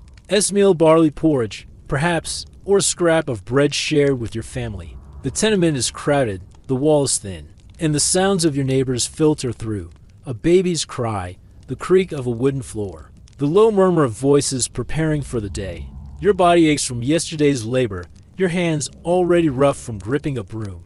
But you rise, pulling on a patched tunic, its fabric faded from countless washes. The city is calling, and your work begins before the sun. You descend to the street, where the air is cool but already tinged with the sharp smell of refused rotting vegetables, animal dung, and the sour tang of spilled wine from nearby taverns. Your tools are waiting in a small shed near the forum, provided by the ediles, the city officials who oversee public works. There's a heavy broom, its bristles worn but sturdy, a wooden rake for clearing debris, and a basket for collecting refuse. You sling the basket over your shoulder, its weight familiar, and set out toward the Via Sacra, one of Rome's busiest streets. The city is waking, the air filled with the clatter of carts, the shouts of vendors, and the distant lowing of oxen. Your task is to sweep the streets before the day's crowds arrive, to clear the filth that accumulates in a city of 1,000,000 souls. The Via Sacra is a broad avenue, its cobblestones worn smooth by centuries of feet, but it is far from clean. The air is thick with the stench of garbage, fish bones, broken pottery, and the leavings of last night's revelers. You set to work, your broom scraping against the stones. The sound a steady rhythm that blends with the city's hum. Your hands grip the broom tightly, the wood rough against your calloused palms, and you sweep in long, deliberate strokes, pushing piles of refuse into your basket. The work is relentless, your back bending with each sweep, your shoulders straining as you lift the basket to empty it into a cart bound for the Tiber. The air grows warmer as the sun rises, and a fine layer of dust clings to your skin, mixing with sweat to form a gritty film. Your work takes you beyond the streets to the Cloaca Maxima, Rome's great sewer, a marvel of engineering that carries the city's waste to the river. You descend into a narrow access tunnel, the air cool but heavy with the rancid smell of stagnant water and decay. The tunnel is dim, lit only by a flickering torch you carry, its flame casting shadows on the damp stone walls. You rake debris from the channel leaves, rags, and unnamable refuse, your hands stained with filth, your tunic damp from the humid air. The work is grueling, the air oppressive, and the risk of disease is ever present. You've seen fellow cleaners fall ill, their bodies weakened by the miasma of the sewers. But you push on, knowing your family depends on the meager coins this job brings. By midday, the streets are crowded, the air alive with the chatter of merchants, the clink of coins, and the scent of grilled meat from nearby stalls. You pause briefly, sitting on a stone curb, eating a small loaf of bread and a handful of olives, their saltiness sharp on your tongue. The bread is coarse, not unlike the baker's own, but it fills you, a small comfort in a day of labor. The air around you is hot now, the sun high, and the city's noise is relentless children laughing, horses snorting, the creak of a cart's wheels. You drink from a public fountain, the water cool but faintly metallic, and return to your work, sweeping the side streets where refuse piles higher, the air thick with the smell of rotting fruit and animal waste. The afternoon brings you to the Forum, where the grandeur of Rome is on full display. Marble temples, towering statues, and the hum of orders addressing crowds. But your eyes are on the ground, on the litter left by the day's activities, broken amphorae, scattered grain, and the droppings of mules. You sweep carefully, avoiding the togas of passing senators, their voices loud with talk of politics. The air here is cleaner, tinged with the scent of incense from the Temple of Vesta. But your work is no less demanding. Your basket fills quickly, and you haul it to a collection point, your arms aching from the weight. The contrast with the baker's life is subtle, but clear his hands shape the city as sustenance, while yours clear its waste, both essential yet worlds apart. As evening falls, the city softens, the air cooler. carrying the faint glow of oil lamps and the distant sound of music from taverns. You make a final sweep of the streets, the broom's rhythm a familiar companion, the cobblestones gleaming under the fading light. The air is still heavy with the day's smells, but there's a satisfaction in seeing the streets clear, if only for a moment. You return your tools to the shed, your hands stained and sore, and make your way back to the tenement. The climb to your room is slow, your legs heavy, but the air upstairs is warm with the scent of stew and the soft voices of your family. Dinner is simple lentil soup, bread, and a cup of watered wine shared around a small table. The air is close, the tenement alive with the sounds of neighbors settling in, but it is home. You eat quietly, the day's labor etched in your bones, and listen to your family's chatter. A small reprieve from the streets below. As you lie down for the night, the pallet firm beneath you, the city's hum fades a distant dog. A soft laugh, the creak of a shutter. Your hands, rough with dirt and calluses, rest at your sides, and your mind drifts to tomorrow's work, the endless cycle of sweeping and clearing. This is the life of a Roman street cleaner, a life of weary labor, of dust and refuse, woven into the unseen foundation of the city. Let the rhythm of your broom and the quiet of the night carry you into the stillness of history. As the dust of Rome as street settles in the weary rhythm of the street cleaner. As broom fades into the quiet of the night, we turn our gaze to the heart of the empire, where power and ambition shape the course of history. The year is 98 CE, and the air in Rome is warm, carrying the faint scent of incense from temples and the murmur of crowds in the forum. Tonight, we step away from the toil of the city, its underbelly and the shadows of secret shrines to follow the life of a man who rose to lead the empire at its zenith, Emperor Trajan. Imagine yourself in the streets of Rome, watching as this soldier emperor's legacy unfolds, his triumphs etched in stone and memory. Let us walk through this story, step by step, a tale of conquest, humility, and the burdens of leadership woven into the vast tapestry of Rome. Picture yourself standing in the Forum, the year 98 CE, as news spreads that Nerva, the aging emperor, has died, and a new ruler has been chosen.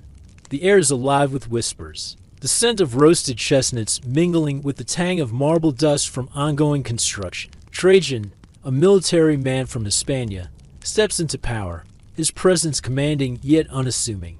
Born in Italica, a Roman settlement in what is now Spain, Trajan was not of Rome's ancient aristocracy. His father was a senator, his family respected but not noble, and the air of his childhood home smelled of olive groves and the earthy warmth of the Iberian sun.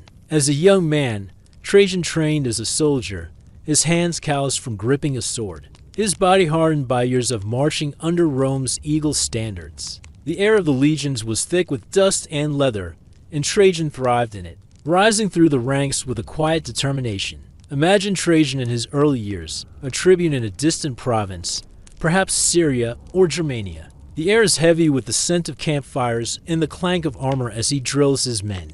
His voice steady, his orders clear. He was not a man of flamboyance, like some emperors, but of discipline.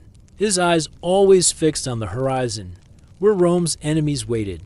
The soldiers respected him, not for grand speeches, but for his willingness to share their hardships sleeping on the hard ground, eating simple rations of bread and wine. The air around him filled with the camaraderie of the camp. Trajan's rise was steady, his loyalty to the empire unwavering, and by the time Nerva adopted him as his successor, the air in Rome buzzed with approval. Here was a man who understood both the sword and the Senate, a leader who could guide the empire to new heights. Trajan's reign began with promise, but it was his campaigns in Dacia, modern-day Romania, that would define his legacy. Picture the year 101 CE, the air cool and crisp as Trajan leads his legions across the Danube River, their sandals crunching on the gravel of a newly built bridge. The Dacians, led by their king Sleepless, were a fierce people, their fortresses nestled in the rugged Carpathian mountains. The air there smelled of pine and smoke, the landscape dotted with villages and shrines to unfamiliar gods. Trajan's campaign was not a reckless charge but a calculated effort, his legions moving with precision, their shields gleaming in the sun. The battles were hard fought, the air filled with the shouts of men and the clash of metal. But Trajan's strategy was patient. He built roads, fortified camps, and outmaneuvered Sleepless, his mind always on the Empire's greater good. The First Dacian War ended in 100 CE, with Sleepless swearing loyalty to Rome. Imagine Trajan returning to the capital, the air thick with the cheers of the crowd as he rides in a chariot, his toga bright with purple dye. The forum is alive, the scent of flowers and incense heavy as citizens gather to honor their emperor. But Trajan's triumph was brief, for Sleepless rebelled again, and in 105 CE, Trajan marched north once more. The air was colder now, the campaign harder, the mountains unyielding. Trajan's legions pressed forward, their discipline unbroken, and by 106 CE, Dacia was Rome's, its rich as gold, silver, and grain flowing into the empire. The air in the conquered capital of Sarmize was heavy with the scent of burning altars, as the Dacians' gods fell silent before Rome's might. Trajan's greatest monument to this victory was not a battlefield but a column, still standing in Rome today. Picture yourself in the Forum Traiani, the year 113 CE, standing before the column of Trajan, its marble surface gleaming under the sun. The air smells of fresh-cut stone and the faint perfume of roses from nearby gardens. The column rises high, its spiral reliefs telling the story of the Dacian war soldiers marching. Bridges built, battles won. The carvings are intricate, the air around them filled with the quiet awe of onlookers. Trajan himself dedicated this monument, not to his own glory, but to Rome's. His humility a contrast to the grandeur of his works. The column's shadow stretches across the forum, a reminder of an emperor who expanded the empire to its greatest extent. Yet Trajan's life was not only conquest. He was a builder, a ruler who reshaped Rome. Imagine the air of the city filled with the sound of hammers and the dust of construction. As Trajan's projects take form, new markets, a grand forum, and baths to rival any in the empire. The air in his Forum Traiani is warm, the marble reflecting the sun. The scent of spices from new markets mingling with the chatter of traders. Trajan walked these spaces, his presence calm, his toga simple despite his power. Unlike the senator, whose life was a web of intrigue, Trajan's was one of duty. His days spent balancing the needs of the empire with the expectations of its people. The air around him was heavy with responsibility, yet he bore it with a quiet strength. Trajan's later years saw new campaigns, this time in the east, against the Parthians. Picture him in 114 CE, now older, his hair graying, leading his legions across the deserts of Mesopotamia. The air is dry, thick with the scent of sand and the distant smoke of enemy camps. The campaign was ambitious, stretching Rome's resources, and though Trajan captured great cities, the victories were fleeting. The air grew heavy with unrest, rebellions flaring in the conquered territories, and Trajan's health began to fail. In 117 CE, far from Rome, he died, the air around him quiet, his legacy secure but unfinished. The Senate declared him Optimus Princeps, the best of rulers, and the air in Rome was filled with mourning, the scent of funeral pyres rising over the city. Trajan's story is one of triumph and humility, of an emperor who lived for Rome but never forgot his roots. The air of his reign was one of possibility, of an empire at its peak, yet grounded by a man who walked among his soldiers. As we leave his tale, let the echo of his triumphs linger.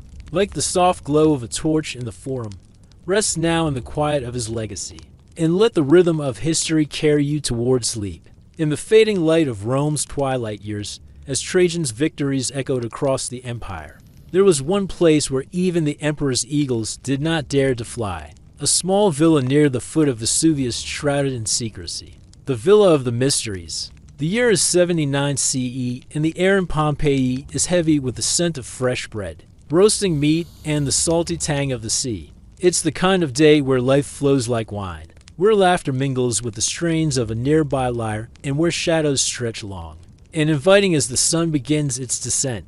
But tonight, we're leaving the bustling city behind, drawn to the enigmatic allure of a villa on the outskirts of town. Imagine yourself walking along the road leading to the Villa of the Mysteries. The air is alive with the buzz of cicadas, and the path is dappled with sunlight filtering through the leaves of ancient trees. The villa comes into view, its facade adorned with simple yet elegant frescoes that hint at the wonders that lie within. You approach cautiously, for this place is not just any noble estate. There's a palpable sense of secrecy here, a feeling that what happens within these walls stays within. The frescoes seem to watch you with knowing eyes, their colors vibrant against the stark white of the villa's facade. They tell stories of myths and legends, of gods and heroes, each brushstroke a whisper of the tales that have unfolded here in days gone by. The air around the villa is charged with anticipation as you make your way to the entrance. The heavy wooden doors stand before you, their surface carved with intricate patterns that beckon you to pass through. Taking a deep breath, you push open the doors and step inside. The interior of the villa is a masterpiece of Roman design, bathed in the golden glow of the setting sun. Sunlight streams through windows set high in the walls, illuminating rooms adorned with exquisite frescoes and sculptures. Every corner you turn reveals another work of art, every surface telling tales of ancient lore or simply celebrating the beauty of the natural world. The air inside the villa is perfumed with the aroma of incense, mingling with the sweet scent of blooming flowers, creating an atmosphere of tranquility and luxury. In the center of the villa lies a courtyard, its floor paved with mosaic tiles depicting scenes from Roman mythology. A fountain gurgles merrily in the center of the courtyard, its water cascading down tiers of marble into a crystal-clear pool. The air is filled with the sound of running water, a soothing melody that echoes through the villa's many halls. You find yourself drawn to a particular room, its walls adorned with a series of frescoes that seem to beckon you closer. Stepping inside, you realize this is no ordinary set of paintings. Each fresco is a masterpiece, bursting with color and life, their subjects frozen in moments of action or contemplation. Among the many paintings, one catches your eye. You move closer, and as you do, the details become clearer. The subject is a woman, her form graceful, her features delicate. She stands before an altar, her gaze fixed on a sacred object held in her hands. But it's the symbols surrounding her that truly captivate you. Ivy leaves, grapevines, and pine branches intertwine around her, forming a sacred wreath atop her head. The air around the painting seems to shimmer with an otherworldly glow, drawing you into its depths. The Villa of the Mysteries was once a place of celebration, a venue for feasts and parties. Laughter and music would have echoed through its halls as noble Romans gathered here to indulge in the finer things in life. But as you stand before this painting, you can't shake the feeling that there's more here than meets the eye. These frescoes are not mere decorations. They hold secrets, whispers of a world that existed over 2,000 years ago. And as the sun dips below the horizon, casting long shadows across the villa's floors, you find yourself on the verge of uncovering a truth that has remained hidden for centuries. As darkness falls over the Villa of the Mysteries, you find yourself alone in the flickering lamplight. The frescoes seem to come alive in the gloom, their colors taking on a new intensity. Suddenly, the air shifts, and you feel a presence beside you, an ancient spirit drawn to the same mysteries that captivate you. In the dim lamplight, you turn to face the spirit and catch a glimpse of its ethereal form. It's a woman, her features obscured by the shadows, yet her eyes shine with an otherworldly luminescence. The spirit beckons you with a gentle gesture, and you, compelled by an unseen force, follow it deeper into the heart of the villa.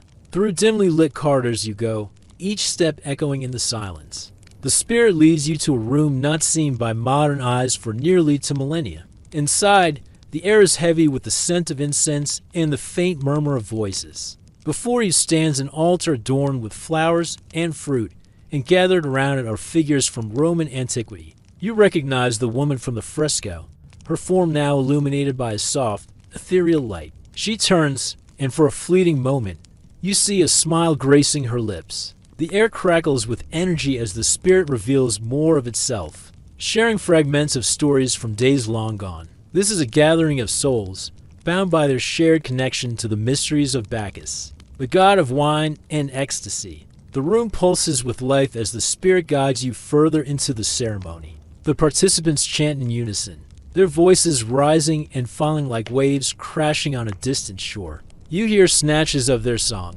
words invoking the spirit of Dionysus and his promise of enlightenment. The walls themselves seem to throb with the rhythm of the chant. The spirit leans closer, its voice a whisper in your ear. This is a world where mortals and immortals meet, where the boundaries between the physical and spiritual realms are blurred. And as you witness the unfolding ritual, you realize that you are not merely an observer. You are becoming part of the story. The climax of the ritual approaches, and the energy in the room reaches a fever pitch. The woman from the fresco steps forward, her eyes shining with newfound fervor. She raises her arms, and in that moment, the spirit reveals its true form, a magnificent lion. It's blazing with golden light. The air vibrates with the power of the god as it merges with the woman's essence, transforming her into a vessel of divine energy. As dawn breaks, the ceremony ends. The lion's roar echoes in your soul as the spirit withdraws, leaving you in the fading light of dawn. The fresco comes to life, revealing the woman transformed, her form radiating the golden glow of the rising sun.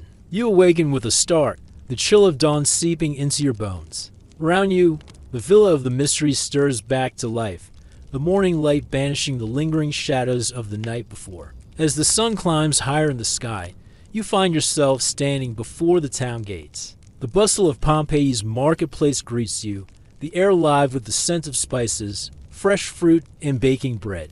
Behind you, the Villa of the Mysteries waits, its secret safe within its ancient walls. The warmth of the rising sun on your skin, the laughter of merchants calling out their wares. The taste of sweet grapes fresh from the vine, the Villa of the Mysteries becomes a memory, a precious relic tucked away in the chambers of your mind. And as you blend back into the vibrant tapestry of Roman life, the mysteries of Bacchus continue to echo in your soul, a reminder of the magic that can unfold when mortals and immortals intertwine. And so our journey through the Villa of the Mysteries draws to a close. The sun dips below the horizon, painting the sky in hues of amber and rose as we retraced our steps through the silent villa. The frescoes seemed to watch us with solemn eyes, their colors muted in the gathering dusk. Outside, the air is alive with the symphony of crickets, their chorus a fitting soundtrack to the mysteries that unfolded within these walls. As the last rays of sunlight fade away, we carry with us the whispers of the past, the echoes of laughter, and the murmurs of rituals long gone. The Villa of the Mysteries may be shrouded in enigma, but it has gifted us with a glimpse into a world where gods and mortals dance together. In the grand tapestry of ancient Rome, few threads are as captivating as the life of a Vestal Virgin. These enigmatic priestesses, shrouded in mystery and duty, dedicated their lives to the eternal flame of Vesta, the goddess of the hearth. Their days were marked by sacred rituals, their nights filled with silent vigils, their existence a delicate balance of privilege and sacrifice. So join us on this journey back to 100 CE as we pull back the curtains on their secluded world, revealing the routines, privileges, and challenges that shape their lives. The fresco's vibrant colors seem to dance before your eyes, a testament to the artistry of the bygone era. Yet the celebratory mood of the Villa of Mysteries gives way to a haunting silence, as you recall the fateful eruption of Vesuvius and the fate of Pompeii. Now it's time to turn your steps towards Rome, where a different kind of story unfolds. The year is still 100 CE, and the heart of Rome beats with life, the Forum, a bustling hub of activity. Your path leads you deeper into the city's core, away from the bustling Forum and the Colosseum's roar, to a tranquil oasis of marble and myth, the House of the Vestals. Here, amidst the whispers of legend and the soft glow of oil lamps, you'll find yourself enveloped in the sacred routine of a Vestal Virgin's life. Your haven is a modest chamber within this hallowed abode, its walls adorned with simple elegance, its furnishings reflecting both your elevated status and the austere nature of your calling. A wooden bed takes center stage, draped with fine linen and cushioned with wool, providing solace after a day of rituals. Sunlight streams through a high window, illuminating dust motes dancing in the air and casting long shadows on the floor. The fabric of your life, much like the texture of your surroundings, is woven with both luxury and restraint. The soft scent of myrrh lingers in the air, a gentle reminder of last night's offerings to the gods. And the faint sound of nocturnal Rome fades into a peaceful hush. It's a stark contrast to the clamor of the marketplace or the Colosseum's echoing cheers. Each morning dawns anew in this sanctuary, marking the beginning of another cycle of duties and devotions. Waking before the sun's ascent, you stretch, feeling the contours of your modest bed frame beneath you.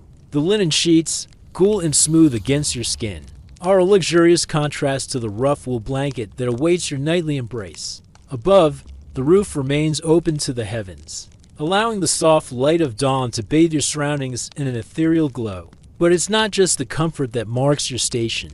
On the wall, a small shrine stands as a silent sentinel, housing a bronze statue of Vesta, her serene visage a constant reminder of the deity you serve. Before you even rise, the essence of Vesta's presence permeates your thoughts, shaping each decision, each action, each breath. As the day stretches before you, the tasks ahead, while monotonous, hold deep meaning.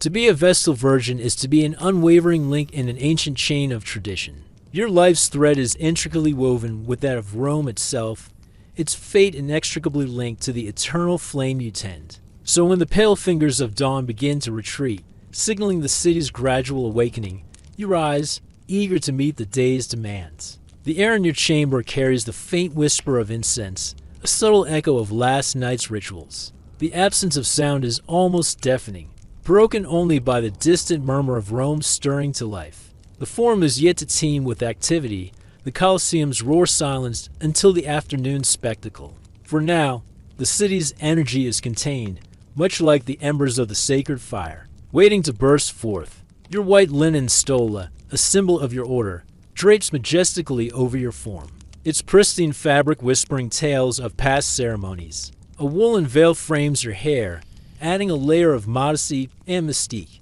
Such attention to detail is not merely a display of status, but a tribute to Vesta, a reflection of her presence in every aspect of your life. Today, as always, your first responsibility calls you to the Temple of Vesta, a circular structure standing proudly near the heart of the Forum. Its weathered marble speaks of countless seasons, silently bearing witness to the ebb and flow of Roman life. The temple's interior is dimly lit, the air heavy with the scent of burning olive wood and the faint sweetness of incense. The eternal flame flickers, its warmth a tangible link to the divine. As you approach, the shadows dance around you, momentarily obscuring your features, adding a layer of solemnity to the scene. With steady hands, you add fresh wood to the flames, ensuring that the sacred fire, a symbol of Rome's very existence, shall never be extinguished. Tending the fire is more than a chore. It's a profound connection to the city's fate. Each log you place, each ember you tend is a prayer whispered to the gods, a plea for Rome's continued prosperity. The air in the temple, thick with tradition and expectation, underscores the gravity of your role. In this hushed sanctuary, surrounded by the ghosts of centuries past, your actions resonate with an almost tangible significance. It's a world away from the clatter of the Forum, the sweat of the gladiators' training yard, the vibrant hues of a frescoed villa. Here, time seems to slow, each moment pregnant with ritual and divine import. As the sun climbs higher, the city's pulse quickens, the Forum filling with merchants, senators and commoners alike. The air hums with activity, a symphony of bartering, greetings, and distant laughter. You, however, remain cloistered within the temple's cool embrace, your day structured by the rhythms of sacrifice and prayer. Soon, you'll be called to the Forum once more, but not to join the throng. Your path, though intertwined with the city's, is a solitary one. As you emerge from the temple, the weight of the city's gaze rests upon you. Every passerby, whether a powerful magistrate or a humble street vendor, parts respectfully before you. Their eyes, a mix of admiration and deference, follow your every step. The murmurs die down, replaced by an expectant silence that amplifies your measured tread. Even the chirping of birds seems hushed, as if nature itself bows to the solemnity of your presence.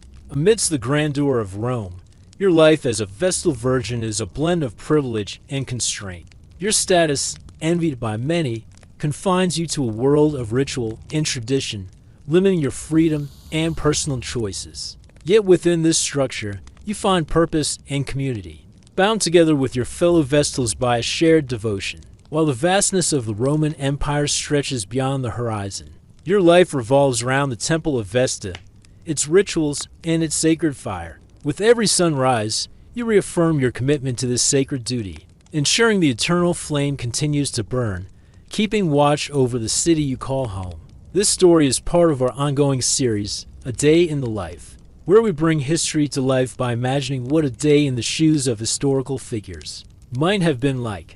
If you enjoyed this glimpse into the life of a Vestal Virgin, we invite you to explore other stories in this series, each offering a unique journey through time.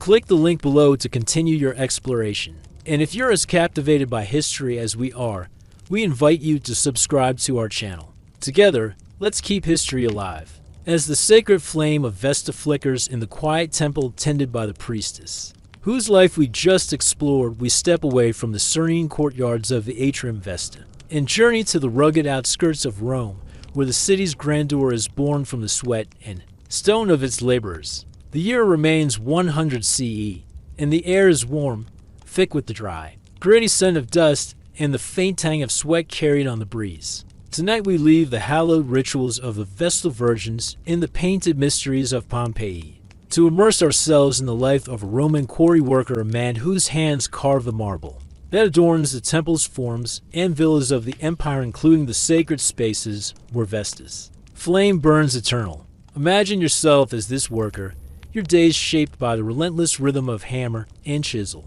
your labor a hidden foundation of Rome's glory. Let us walk through a day in the quarry, step by step, and feel the weight of a life that builds the eternal city, stone by stone.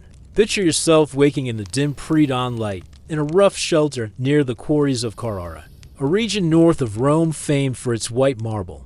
Your bed is a simple mat of woven reeds, laid on the packed earth floor, its texture coarse against your skin, a stark contrast to the soft linens of the Vestal's chamber. The air is cool but heavy with the smell of dust and the faint smoke of a communal fire, where last night's meal was cooked barley gruel, perhaps, or a scrap of bread shared with fellow workers. The shelter is crowded, filled with the soft snores of other laborers, men from across the empire, Italians, Gauls, and Greeks bound by the shared toil of the quarry. The air carries the distant clink of tools being prepared, and you rise, your body stiff from yesterday's labor, pulling on a worn tunic, its fabric patched and dusted with the ever-present grit of the quarry.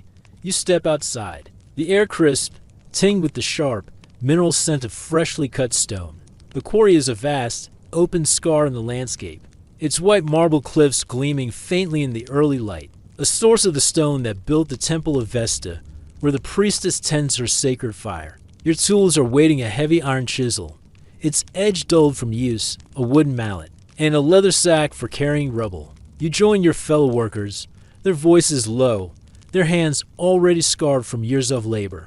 The air is filled with the steady rhythm of their work chisels striking stone, the crunch of gravel underfoot, the occasional shout of a foreman directing the crew. Your task is to cut marble blocks, destined for Rome's temples, statues, and the grand villas of men like the senator we met, a world away from your own. Your day begins with the climb to the quarry face, a steep path of loose stones that crunch beneath your sandals. The air grows warmer as the sun rises, the dust rising in fine clouds that cling to your skin and throat. You reach your assigned spot, a section of the marble cliff marked with chalk, and set to work. Your chisel bites into the stone, the mallet strikes, sending a jolt through your arm, the air filled with the sharp clink of metal on rock. The marble is hard, unyielding, and each strike requires strength and precision.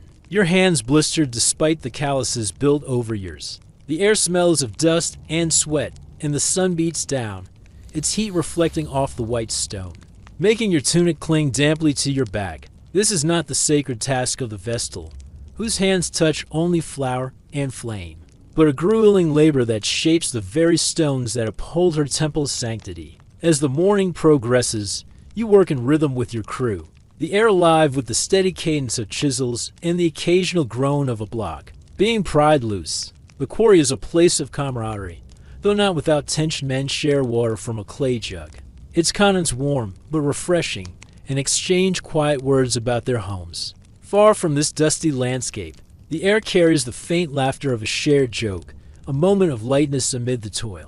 But the work never stops. You pause to sharpen your chisel, the grindstones rasp blending with the quarry's hum, and the air grows thicker with dust, coating your lips and stinging your eyes. Unlike the street cleaner, whose labor clears the city's filth, your work creates beauty. Though you'll never see the polished columns or gleaming statues your marble becomes Midday brings a brief respite. Though the sun is relentless, the air heavy with heat and dust. You sit in the shade of a canvas awning, eating a simple meal of bread and dried figs. The bread coarse like the street cleaners, the figs a small sweetness against the quarry's grit. The air smells of warm stone and the faint smoke of a nearby fire where workers roast their rations. You drink from a shared jug, the water tasting of clay, and wipe sweat from your brow, your hands stained with marble dust that never fully washes away. The contrast with the Vestal's life is stark. Her meals are simple, but served in serene halls, her hands untouched by labor, while yours are scarred, your body bent by the quarry's demands. Yet your work connects you to her world, for the marble you cut may line the temple of Vesta, a silent thread tying your toil to Rome's sacred heart. The afternoon is spent hauling blocks, a task that tests your strength. You and your crew use ropes and wooden levers to move a freshly cut slab, its weight immense. The air filled with the creak of ropes and the grunts of effort. The block is loaded onto a cart, its wheels groaning under the load, destined for the long journey to Rome. The air grows hotter, the dust thicker, and your muscles ache. Each step a reminder of the quarry's toll. The foreman washes, his voice sharp but fair, ensuring the blocks are cut to precise measurements. For any flaw could mean rejection in the city. The air carries the distant rumble of another block being split. The sound echoing off the quarry walls, a constant reminder of the work that defines your life. As evening falls, the quarry grows quieter, the air cooler, tinged with the faint scent of pine from nearby hills. The sun casts long shadows across the marble cliffs, their surfaces scarred by your labor. You clean your tools, the chisel's edge gleaming faintly, and join your crew for a final task clearing rubble from the day's work. The air is thick with dust, but there's a satisfaction in seeing the quarry's progress. The raw stone transformed into blocks that will become Rome's monuments. You return to the shelter, your body weary, your hands sore, and share a simple dinner with your fellow workers, barley stew, bread, and a sip of watered wine. The air warm with the closeness of shared hardship. As you lie down for the night, the reed mat firm beneath you. The air carries the faint sound of the quarry settling a distant clink, the soft call of a night bird. Your hands, rough with dust and calluses, rest at your sides, and your mind drifts to tomorrow's work, the endless rhythm of chisel and stone.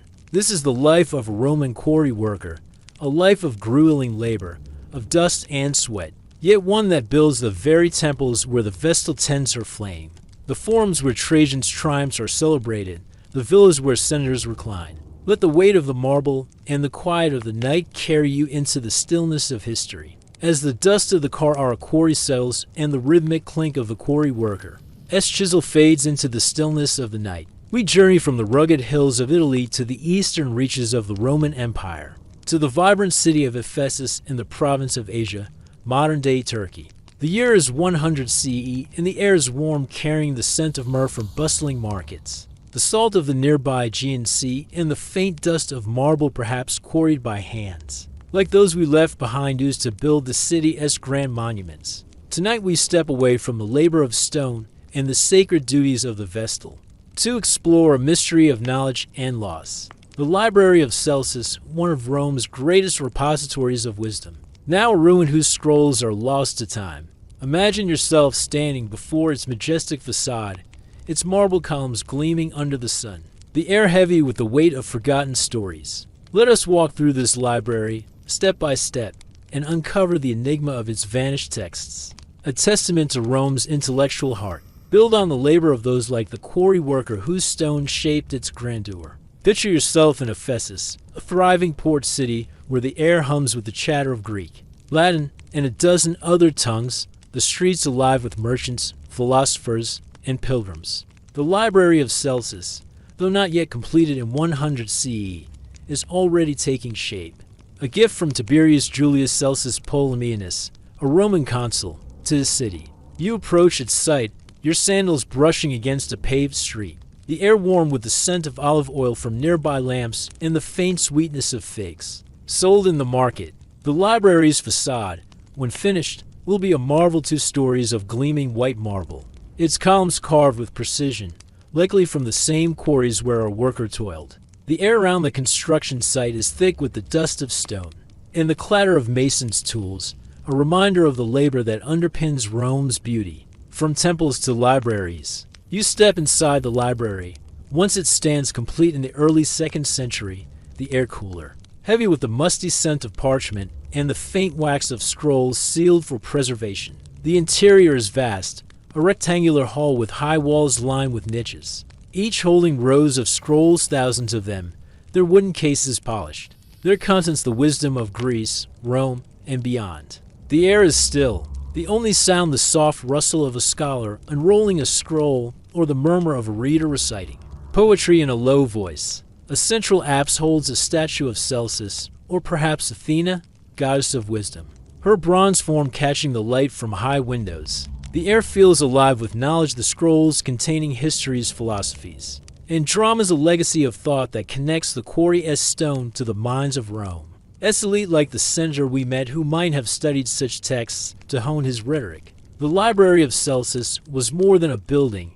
It was a monument to Rome's intellectual ambition, a place where the empire's diversity of language, culture, and ideas converged. Imagine yourself as a visitor, perhaps a merchant or a student, stepping into this sanctuary of learning. The air is warm, the marble floor cool under your feet, its surface polished to a sheen, reflecting the light of oil lamps hung in bronze brackets. You approach a niche, your hands careful as you select a scroll, its papyrus brittle but intact, the ink faded but legible. The air smells of old paper and the faint tang of ink, a scent that evokes centuries of thought. You unroll the scroll, perhaps a work by Plato or a history by Livy, and the words transport you. The air around you filled with the quiet power of ideas that shaped the empire from Trajan's strategies to the Vestal's rituals. Yet the library holds a mystery, one that lingers in the air like the dust of its lost scrolls. What happened to its collection? When Ephesus thrived, the library housed perhaps 12,000 scrolls, a treasure trove of knowledge rivaling Alexandria's great library. The air in those days was alive with the hum of scholars debating, their voices echoing off the marble walls, the scent of waxed tablets mingling with the sea breeze that slipped through the windows. But by the 3rd century, the library's glory began to fade, its scrolls vanishing, perhaps destroyed by fire, looted during invasions, or simply lost to neglect as the empire's fortunes waned. The air of the ruins today is silent, the only sound the wind whistling through broken columns. But archaeologists have uncovered clues, fragments of stone inscriptions, the charred remains of wooden shelves, the faint outline of a scroll's case buried in the rubble. Picture the library in its prime, the air filled with the soft scratch of a stylus as a scribe copies a text, the scroll's surface smooth under his touch. The library was a place of privilege, open to the educated men like the senator, whose speeches drew on the wisdom stored here, or philosophers seeking the works of Aristotle. But it was built on the labor of others, the quarry workers who cut its marble, the slaves who hauled its stones, the artisans who carved its reliefs. The air connects these lives. The scent of marble dust, a silent thread tying the library to the quarry we left behind. Just as the Vestal's temple relied on the same stone for its sacred fire, the library's niches held scrolls on every subject: astronomy, medicine, law, each a testament to Rome's hunger for knowledge, a hunger that fueled Trajan's conquests and the rituals of the Vestals. The mystery of the lost scrolls deepens as we consider the library's fate. Imagine a day in the 3rd century, the air heavy with the smoke of a distant fire, perhaps sparked by an earthquake or an invader's torch. The library, once a beacon of learning, is abandoned, its scrolls left to the mercy of time. The air grows damp, the parchment crumbling, the ink fading as the roof collapses, burying the text in rubble. Archaeologists, excavating in the 20th century, found the library's facade remarkably preserved, its marble quarried by hands like those we followed still standing, a silent witness to its lost treasures. The air at the site is dry now, the scent of dust mingling with the faint salt of the nearby sea. But no scrolls remain, their contents a mystery that haunts scholars still. Some theorize the scrolls were taken, perhaps to Constantinople, as the empire's center shifted east. Others suggest they were destroyed in a single catastrophe, the air choked with ash as in Pompeii, where the Villa of the Mysteries was preserved. The air of speculation is thick, filled with questions. Did the scrolls hold secrets, now lost scientific treatises, lost plays, or histories of Rome's earliest days? The library's inscriptions, carved in Greek and Latin, honor Celsus, but offer no clues to the text's fate. The air around these stones feels heavy with absence. The silence of the ruins a stark contrast to the lively hum of the library in its prime, when scholars like those who advised Trajan might have walked its halls. Imagine standing in the ruins today, the air warm under the Mediterranean sun, your hand brushing against a marble column, its surface cool and smooth, a product of the quarry workers' toil. The facade, restored by archaeologists, rises like a ghost of Rome's past, its statues of wisdom, virtue, and knowledge gazing down. The air carries the faint echo of what was a place where ideas flourished, where the empire's intellectual life thrived alongside the labor of slaves, the rituals of priestesses, and the triumphs of emperors. The library connects these lives, its marble a testament to the quarry's sweat, its scrolls a mirror to the senator's rhetoric, its sanctity a parallel to the Vestal's flame. As you leave the library of Celsus, the air grows lighter, the scent of marble fading into the imagined rustle of parchment long gone. The mystery of its lost scrolls is a reminder of Rome's fragility, a city built on stone and knowledge, yet vulnerable to time's quiet erosion. Let the grandeur of the library and the enigma of its loss linger in your mind, a soft whisper of history's secrets. Rest now in the stillness of Ephesus, and let the rhythm of forgotten words carry you toward sleep. As the silent ruins of the library of Celsus fade into the quiet of history, its lost scrolls whispering of Rome's intellectual heart, we step onto the open roads that connected the empire's far-flung cities from the marble quarries to the sacred temples. The year is still 100 CE, and the air is warm, carrying the scent of dust kicked up by passing carts, the faint tang of leather, and the distant sweetness of wild herbs along the Via Appia. Tonight we leave the serene halls of learning, and the quarry as dust to immerse ourselves in the life of a Roman messenger, a courier tasked with carrying messages across the empire. As vast network perhaps even to a city like Ephesus, where the library of Celsus stood as a beacon of knowledge. Imagine yourself as this messenger, your days shaped by the rhythm of travel, your body tested by the endless roads that knit Rome's world together.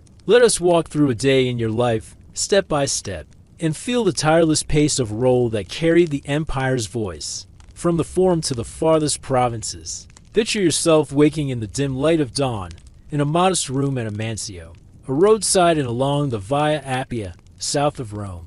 Your bed is a simple straw pallet on a wooden bench, its coarse blanket scratching against your skin, a far cry from the Vestal's linen-draped chamber or the senator's cushioned couch. The air is cool, heavy with the musty scent of the inn, as stone walls, and the faint smoke of a fire where travelers warmed their hands last night. The room is shared with other messengers and traders, their soft snores mingling with the distant neigh of horses stabled nearby. Your body aches from yesterday's journey, your legs stiff from miles of walking, but you rise, pulling on a sturdy tunic and a woolen cloak, its fibers worn but warm. The air carries the faint clatter of the inn's kitchen, where a simple breakfast of bread and porridge is being prepared, and you know the road awaits. You step outside, the air crisp, tinged with the scent of dew on the grass and the earthy smell of the packed dirt road. Your tools are few but vital.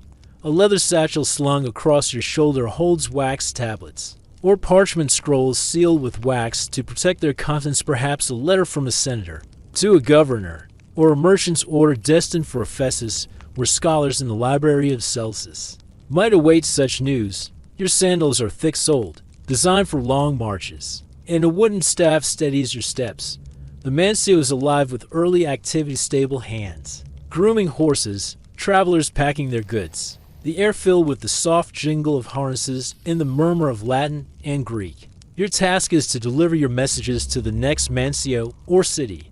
A journey of 20 or 30 miles today through the rolling hills of Latium. The Via Appia stretches before you, its cobblestones worn smooth by centuries of travelers, its surface a testament to the labor of workers like the quarrymen we met, whose marble paved Rome's grandeur. You set out, your sandals slapping against the stones, the air warming as the sun rises, dust rising in fine clouds that cling to your cloak. The road is busy, carts rumble past, laden with grain or amphory, their drivers shouting greetings. A legionary patrol marches in step, their armor clinking in the morning light. The air smells of dry earth and the faint sweetness of wild thyme growing along the roadside. Your satchel is heavy, its leather straps digging into your shoulder, but you carry it with care, knowing a lost message could mean disgrace or worse. The Empire depends on men like you, the cursors of the cursus publicus, Rome's official messenger service, to carry orders, news, and secrets that bind the provinces to the capital. As the morning progresses, you walk at a steady pace, the air filled with the rhythm of your steps and the occasional call of a bird overhead. The landscape changes, olive groves give way to vineyards, their leaves rustling in the breeze, the air carrying the faint scent of ripening grapes. You pass milestones, their carved inscriptions noting distances to Rome or Capua, a reminder of the Empire's vast reach. Your legs ache, the muscles straining from the relentless march, but you press on, the weight of duty driving you forward. Unlike the Vestal, whose steps are confined to the sacred precincts of the Forum, your path spans the Empire, connecting the marble halls of Ephesus to the dusty streets of Rome. The air grows warmer, the sun high, and you pause at a roadside spring. The water cool against your lips, its taste faintly metallic but refreshing. Midday brings you to a small mutatio, a relay station where messengers can rest or change horses. The air here is thick with the smell of hay and the musky scent of animals. The stables bustling with activity. You sit on a wooden bench, eating a simple meal of bread, olives, and a sliver of cheese, the bread coarse like the quarry workers, the olives sharp on your tongue. The air carries the chatter of other couriers, their voices low as they share tales of the road bandits in the hills, a storm that delayed a delivery, a message that saved a legion. You check your satchel, ensuring the seals are intact, the wax smooth under your fingers. The contrast with the Library of Celsus is subtle but clear there. Scholars guarded knowledge in quiet halls. Here, you carry it across dusty roads, your labor ensuring that the Empire's voice reaches its farthest corners. The afternoon is spent back on the road, the air hotter now, the dust clinging to your skin and cloak. You pass a villa, its marble walls gleaming, perhaps built with stone from the quarry we visited, its gardens fragrant with roses. The air carries the distant sound of a flute, a reminder of the senator's feasts. But your world is the road, not the banquet hall. Your legs burn, your sandals worn thin by the cobblestones, but you keep moving, driven by the urgency of your task. The messages you carry might be mundane tax records, trade agreements, or vital, like a governor's report to Trajan, whose triumphs we followed. The air grows heavy with the weight of your role, a small but essential link in the Empire's vast network, connecting the lives we've explored. From the slave's toil to the priestess's prayers. As evening falls, you reach the next mansio, its stone walls a welcome sight, the air cooler, tinged with the scent of wood smoke and roasting meat. You hand your satchel to the station's overseer, your hands sore from gripping your staff, and collapse onto a bench, the air filled with the soft clink of cups as travelers share wine. Dinner is simple barley porridge, bread, and a sip of watered wine. The air warm with the closeness of the crowded room. You eat quickly, your body weary, and retire to a shared dormitory. The straw pallet firm beneath you. The air carries the faint murmur of other messengers, their stories blending with the creak of the inn's timbers. As you lie down for the night, the air is still, the road's dust settling in your lungs. Your hands, rough from the journey, rest at your sides, and your mind drifts to tomorrow's route. The endless rhythm of the road. This is the life of a Roman messenger, a life of tireless travel of dust and duty, carrying the Empire-esque words across the miles that link the quarry-esque stone to the library. As scrolls the temple's flame to the emperor's triumphs. Let the steady patter of your steps and the quiet of the night carry you into the stillness of history. As the weary steps of the Roman messenger fade into the quiet rhythm of the Via Appia carrying words that bind the Empire, we turn our gaze to the bustling, crowded streets of Rome itself, where the city's daily life pulses through its markets and workshops. The year remains 100 CE, and the air is warm, thick with the mingled scents of river water, soap, and the faint tang of sweat from the throngs that fill the suburra. Tonight we step away from the dusty roads and the marble halls to immerse ourselves in the life of a Roman laundress, a woman whose hands scrub the tunics and togas that clothe the empire from the messenger. S travel-worn cloak to the vestal S sacred linens. Imagine yourself as this laundress, your days shaped by the endless cycle of washing, pounding, and drying, your labor a hidden thread in the fabric of Rome. Let us walk through a day in your life, step by step, and feel the weight of the task that keeps the city's appearance pristine, even as it wears your body down.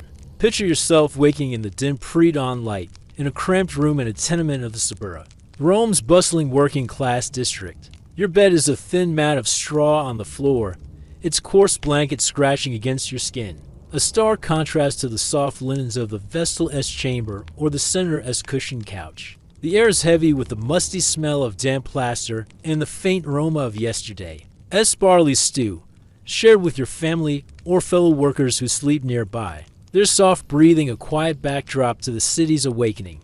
The tenement is alive with early sounds a neighbor's cough, the creak of a wooden stair, the distant call of a vendor setting up in the street below. Your hands, already rough from years of scrubbing, ache as you rise, pulling on a simple tunic, its fabric faded but sturdy, patched from countless days of labor. The air carries the faint promise of the day's work, and you move quickly, for the city's laundry waits for no one. You step into the street, the air cool but tinged with the sharp smell of the Tiber River. Its water is the lifeblood of your trade. Your workplace is a Philonica, a laundry shop tucked among the Suburra's narrow alleys, its stone walls stained with years of soap and water. The air inside is damp, heavy with the scent of urine used as a cleaning agent and the earthy tang of clay, mixed to whiten togas. Your tools are simple but essential, a large stone basin filled with water, wooden paddles for beating cloth, and baskets for carrying soiled linens. You light a small oil lamp, its flame casting a warm glow across the shop, the air filling with the faint, oily smell of burning wick. The street outside hums with early activity merchants opening stalls. Messengers like the one we followed hurrying past, their cloaks destined for your basins. Your work supports theirs, ensuring the empire's travelers and citizens appear clean and respectable. A silent contribution to Rome's grandeur. Your first task is to collect the day's laundry, delivered by slaves or clients from across the city. You carry a heavy basket to a nearby domus, perhaps one like the senator's villa, where a slave hands you a pile of tunics. And togas, their fine wool heavy with the scent of wine, sweat, and perfume from last night's banquet. The air is thick with the bustle of the morning, the street alive with the clatter of carts and the chatter of passers-by. Back at the Philonica, you sort the linens, your hands quick but careful, separating the coarse tunics of workers from the delicate robes of the elite, like those worn by the Vestal in her sacred duties. The air grows warmer as you work, the sun rising, and the scent of damp cloth fills the shop, a constant reminder of the task ahead. Washing begins with soaking, and you plunge the linens into the basin. The water cold against your hands, its surface slick with soap made from ash and fat. The air smell is sharp, the soap's bite mingling with the faint ammonia of urine, collected from public latrines to break down stains. You scrub each piece, your hands red and raw, the cloth heavy as it absorbs water. The work is repetitive, your arms moving in a steady rhythm, the splash of water and the soft thud of cloth against stone a soothing cadence. Though your shoulders ache from the effort, unlike the quarry worker whose hands shape marble for temples, your labor is softer, but no less grueling, your hands battling stains rather than stone. Yet both serve the empire's needs, the marble for its glory, the clean linen for its dignity. As the morning progresses, you move to the treading vats, large stone tubs where you stand to pound the cloth with your feet. The air is damp, the floor slick, and the scent of urine grows stronger. Though you've grown accustomed to it, you step into the vat, the water cold and stinging against your legs, and begin to tread, your feet pressing the cloth against the rough stone, working out dirt and stains. The air fills with the rhythmic splash, a sound that blends with the hum of the Suburra outside, children laughing, vendors calling, the creak of a cart. Your fellow laundresses, women like you, work alongside, their voices low, sharing stories of the day or complaints about a difficult client. The air carries a sense of camaraderie, though the work is hard, your legs burning from the constant motion, your hands steadying yourself against the vat's edge. Midday brings a brief pause, though the city's demands never truly stop. You sit on a wooden stool outside the Philonica, eating a simple meal of bread, lentils, and a handful of olives, the bread coarse like the messengers, the olives sharp on your tongue. The air is hot now, the sun high, and the street pulses with life messengers rushing past. Their satchels carrying news that might reach the library of Celsus. Their cloaks soon to be washed by your hands. You drink from a clay cup, the water warm, but refreshing, and wipe sweat from your brow. Your hands wrinkled from hours in the water. The contrast with the Vestal's life is stark. Her hands touch sacred flower, your scrub-soiled cloth. Her world is one of reverence. Years of labor, yet both are woven into Rome's fabric or rituals. And your laundry sustaining the city's order. The afternoon is spent rinsing and whitening, a meticulous task that tests your patience. You carry the clean linens to a larger basin, the water clearer now, drawn from an aqueduct that feeds the city. The air smells fresher here, the scent of urine fading, replaced by the earthy tang of fuller's clay, spread on togas to make them gleam. You scrub again, your hands moving in a steady rhythm, the cloth soft under your fingers as it emerges clean. The air grows humid, the sun's heat reflecting off the wet stone, and you hang the linens to dry on wooden racks in the shop's small courtyard. The air is filled with the soft flap of cloth in the breeze, the scent of clean linen, a small victory after the morning's toil. You check each piece, ensuring no stains remain for a dissatisfied client dissenter, perhaps, or a merchant could mean lost business. As evening falls, the suburb grows quieter, the air cooler, tinged with the glow of oil lamps and the distant sound of music from a nearby tavern. You deliver the dried linens, carrying them through the streets in a woven basket, your arms aching from the weight. The air carries the scent of roasting meat and the faint perfume of flowers from a noble-esque garden, a reminder of the senator's world, so different from your own. Back at the Philonica, you clean the vats, the water sloshing softly, the air heavy with the day's labor.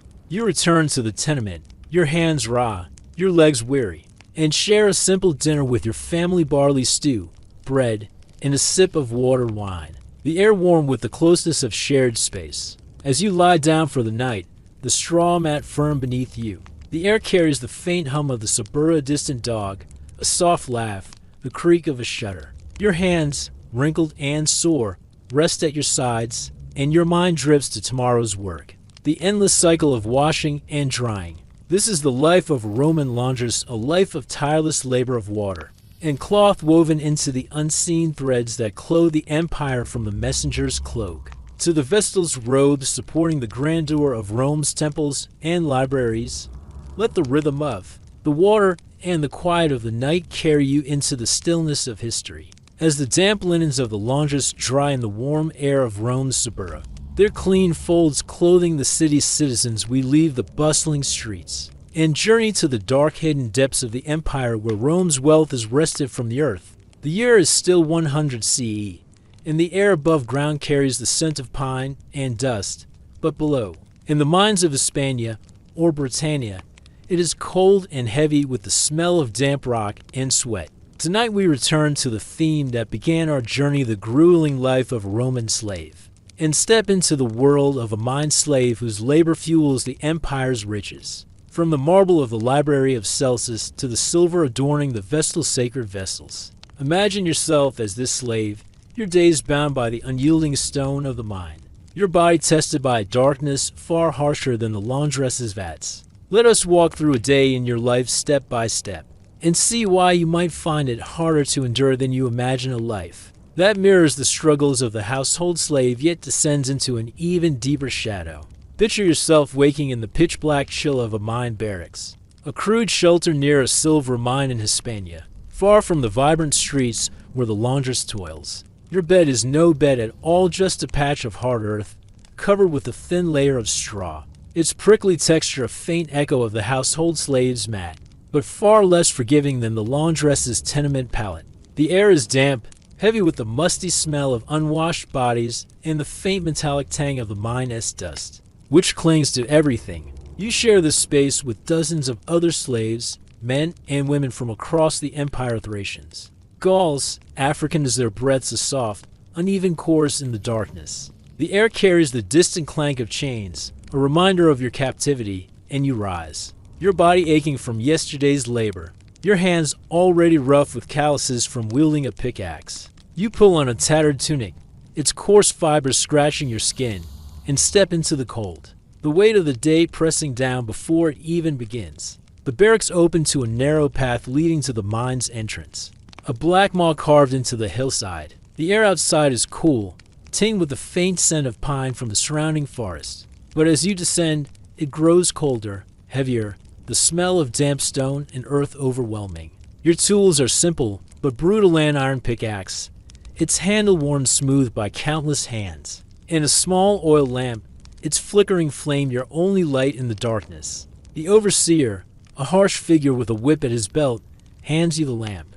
Its oily scent sharpens the air, and you join a line of slaves filing into the mine.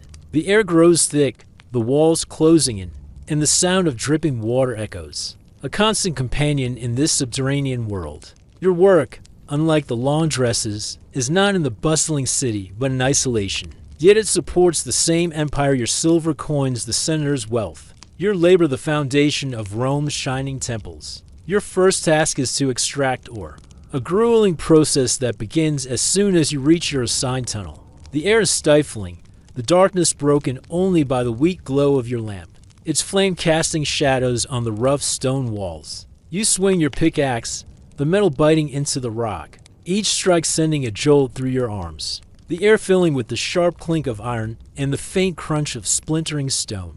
The work is relentless, your hands blistered, your back bent under the low ceiling, the air thick with dust that coats your throat and lungs. Unlike the household slave, who scrubbed floors in a domus, or the laundress, whose hands worked in water, your labor is dry and brutal, the stone unyielding, the darkness a constant weight. The air smells of sweat and metal, and the distant shouts of overseers echo, urging you to work faster, though your body protests with every swing. As the morning progresses, you hold baskets of broken ore to a central shaft, your arms straining under the weight, the air growing warmer with the press of bodies in the narrow tunnels. The baskets, woven from rough fibers, dig into your shoulders, a burden heavier than the laundress's linens, but no less essential to Rome's economy. You work alongside other slaves, their faces barely visible in the dim light, their voices low to avoid the overseer's wrath. The air carries a sense of shared hardship.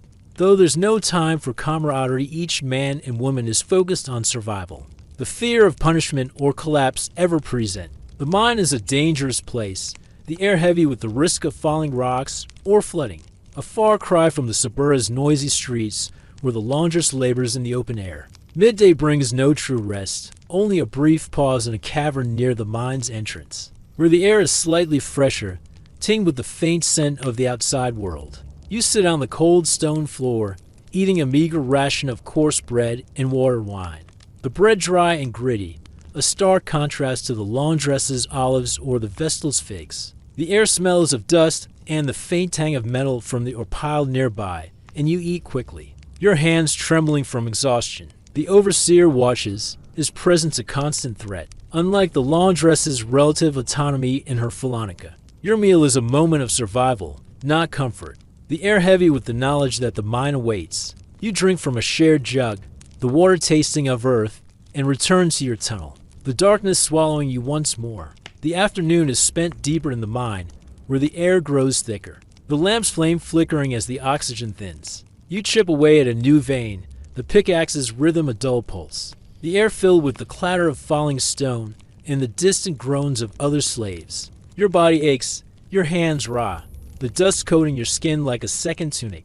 The work is monotonous, yet perilous, each swing a test of endurance, each basket a step toward fulfilling the overseer's quota. The air carries the faint memory of the library of Celsus, whose marble relied on mines like this for its silver adornments, or the vestal's temple, its sacred vessels crafted from your ore. Your labor, though hidden, connects to their world, a silent thread in the empire's vast web. Just as the laundress's clean linens clothe its citizens. As evening falls, the mine grows quieter, the air cooler but still heavy with dust. You haul your final baskets to the surface, your legs trembling, the faint light of dusk a relief after hours in darkness. The air outside smells of pine and earth, a stark contrast to the mine's oppressive staleness. But there's no time to linger. You return to the barracks, your body weary, your hands stained with dust and blood from small cuts. Dinner is a shared meal of barley gruel. Its taste bland but filling. The air warm with the closeness of the crowded shelter. The other slaves eat in silence, their faces etched with exhaustion. The air carrying the faint clank of chains as some are secured for the night. As you lie down on your straw mat, the earth hard beneath you, the air is still, filled only with the soft breaths of your fellow slaves and the distant drip of water in the mine. Your hands, rough and sore, rest at your sides, and your mind drifts to tomorrow's endless labor.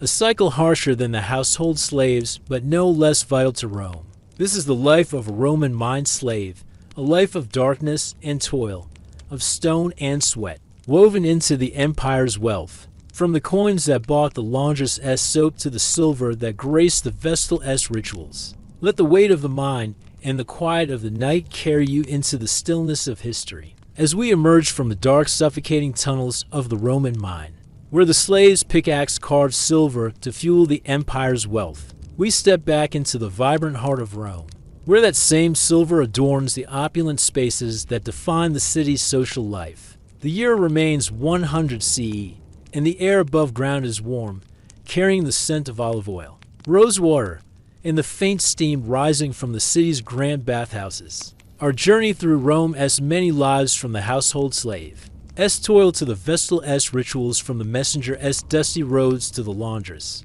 Vats has shown us the threads that weave the empire together. Tonight, we explore another essential role, one that keeps Rome as citizens refreshed and its social bonds strong. The life of a bathhouse attendant. Imagine yourself as this worker, your days filled with the rhythm of steam, water, and service. Your labor polishing the silver-lined basins that owe their gleam to the mine slave's sweat. Let us walk through a day in the baths of Trajan, step by step, and feel the pulse of a life that serves Rome's heart.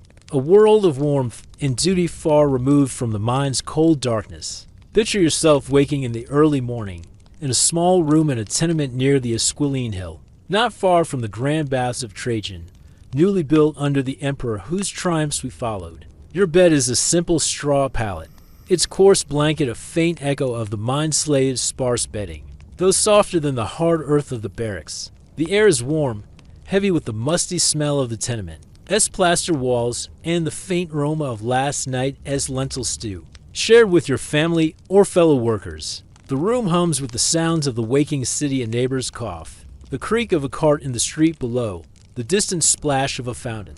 Your body is stiff from yesterday's labor, your hands rough from scrubbing tiles and carrying water. But you rise, pulling on a sturdy tunic, its fabric worn but clean, a contrast to the mine slave's tattered rags. The air carries the promise of the bathhouse, where your work begins before the first patrons arrive. You step into the street, the air cool but tinged with the scent of smoke from nearby ovens and the faint dampness of the city's aqueducts which feed the baths. The baths of Trajan are a marvel. Their marble walls quarried by hands like those we met gleaming in the morning light. Their silver fittings, perhaps mined by the slave we followed, catching the sun. You enter through a service door, the air inside warm and humid, heavy with the scent of heated water and the faint perfume of oils used by the elite.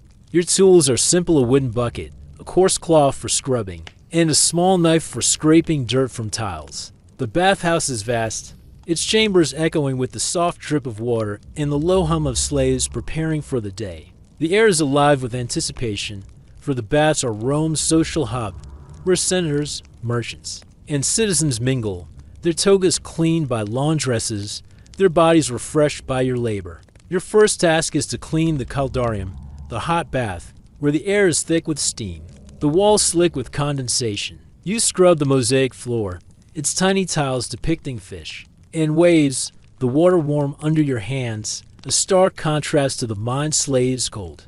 Dusty tunnels. The air smells of mineral-rich water and the faint tang of lime used to clean the stone. And your cloth moves in steady strokes, the rhythm soothing despite the effort. The caldarium's silver basins, polished to a mirror-like sheen, reflect the torchlight. They're metal born from the mines where slaves toiled in darkness. Your work ensures these spaces gleam, a silent service that supports the bathhouse's role as a place of renewal. unlike the mind's oppressive extraction of wealth. As the morning progresses, the baths open to patrons, and the air fills with the hum of voiceless senators debating, friends laughing, the splash of water in the frigidarium's cold pool. You move to the tepidarium, the warm room, carrying buckets of water to refill basins, your arms aching from the weight. The air is softer here, the warmth enveloping, scented with rose water and the faint oil of strigils. The curved tools used to scrape sweat from skin. You assist patrons, handing them towels or fetching oils, your presence quiet, almost invisible. Like the household slave we met at the start, the air carries the scent of their perfumes, a reminder of the senator's villa. But your world is one of labor, not luxury, your hands busy while others recline. The contrast with the mind slave is profound. Your work is warm and communal. There's cold and solitary, yet both serve Rome's needs, your water-cleansing bodies. There's silver adorning them. Midday brings a brief pause, though the bathhouse never truly rests. You sit in a service corridor, eating a simple meal of bread, cheese, and a handful of figs. The bread coarse like the laundresses, the figs a small sweetness against the day's labor. The air is warm, filled with the distant splash of the pools and the murmur of patrons, their voices echoing off the marble walls. You drink from a clay cup, the water cool but faintly metallic, and wipe sweat from your brow, your hands rough from scrubbing and carrying. The bathhouse is a world of contrast, opulent for the patrons, grueling for you. A balance not unlike the laundress's labor, cleaning the togas worn here, or the mind slave's toil, providing the silver that gleams in the torchlight. The air connects these lives, your work ensuring the baths remain a sanctuary, just as the Vestal's flame guards Rome's soul. The afternoon is spent tending the hypocaust system, the underfloor heating that warms the baths. You descend to a low, cramped chamber, the air hot and smoky, heavy with the smell of burning wood and the faint creak of the furnace. You stoke the fire, your hands stained with soot, the heat intense against your skin, a far cry from the mind's cold darkness, but no less demanding.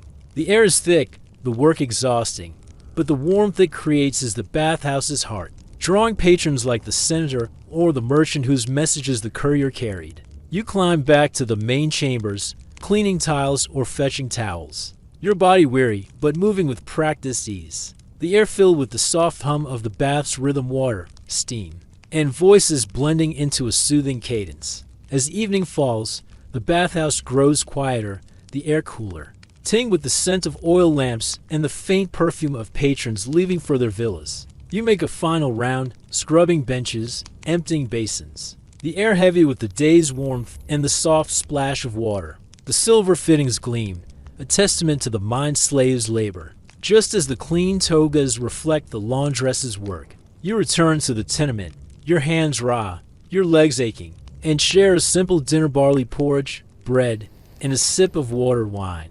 The air warm with the closeness of your family or fellow workers. The city's hum fades, a distant song, the creak of a cart, the soft splash of a fountain. As you lie down on your straw pallet, the air still, filled with the faint scent of soap and water. Your hands rest at your sides, sore but steady. Your mind drifts to tomorrow's tasks, the endless cycle of cleaning and serving.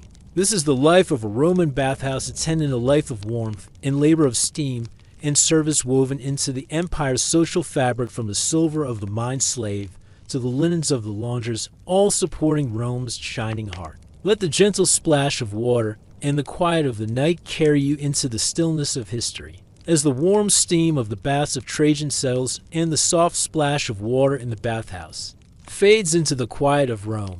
As evening, we pause to reflect on the journey we've taken through the eternal city, a world of light and shadow, of grandeur and grit. The year is still 100 CE, and the air carries the faint scent of olive oil lamps, the distant murmur of a city that never truly sleeps, and the lingering echoes of lives that built an empire.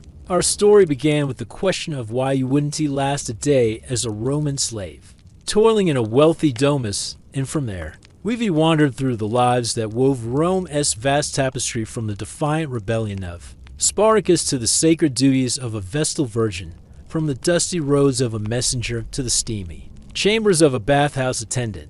Tonight we linger in the stillness of Rome, drawing these threads together, reflecting on the hidden lives that sustained its glory. From the mine slave's darkness to the laundress's vats, each connected like the waters of the bathhouse that cleansed the city's heart. Let us walk through these reflections, step by step, and ease into the quiet of history, inviting you to rest in its embrace. Picture yourself standing on a hill overlooking Rome, the air cool and soft, the city spread before you like a living mosaic. The Tiber River winds through it, its waters glinting in the moonlight, carrying the whispers of the lives we've explored. The domus of the wealthy, where the household slaves scrubbed floors and poured wine, stands in contrast to the grand baths of Trajan, where the attendant we just met ensured the marble gleamed, its silver fittings mined by the slave and Hispania's depths shining in the torchlight.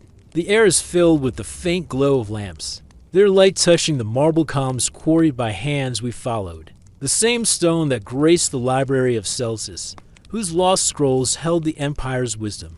Each life, from the potter's wheel to the laundress's vats, from the messenger's road to the vestal's flame, is a thread in Rome's story, a story of labor, faith, and resilience. That echoes the question we began with: why survival in this world was a daily test. Let us begin where we started, with the household slave, whose life was a relentless cycle of toil.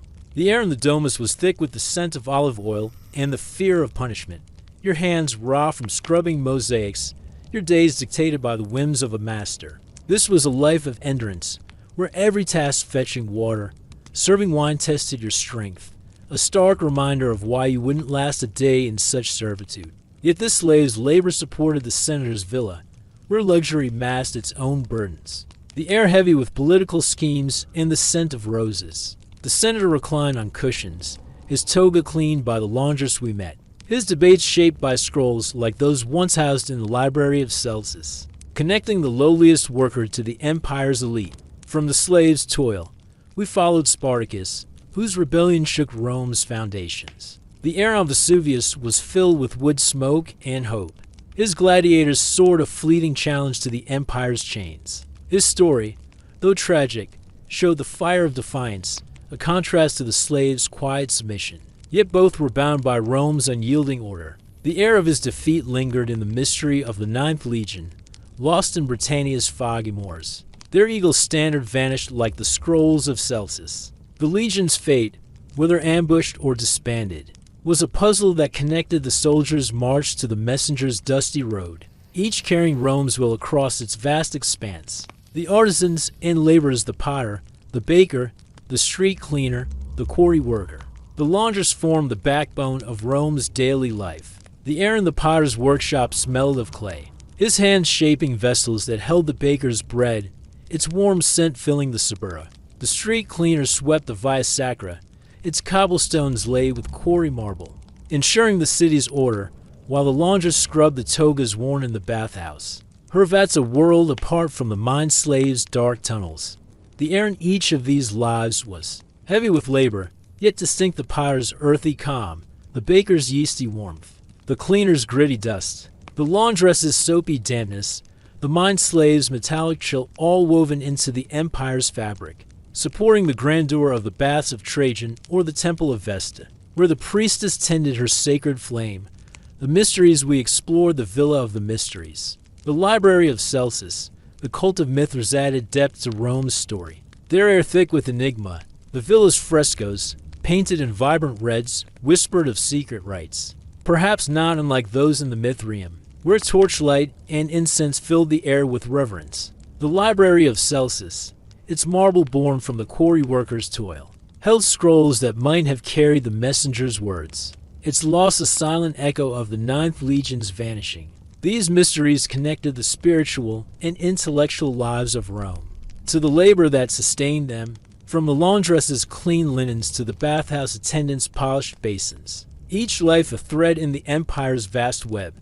The Vestal Virgin and the Emperor Trajan stood at the pinnacle of this world, their lives of privilege and power contrast to the slave's toil. The air in the temple of Vesta was warm with the sacred flame, tended with care.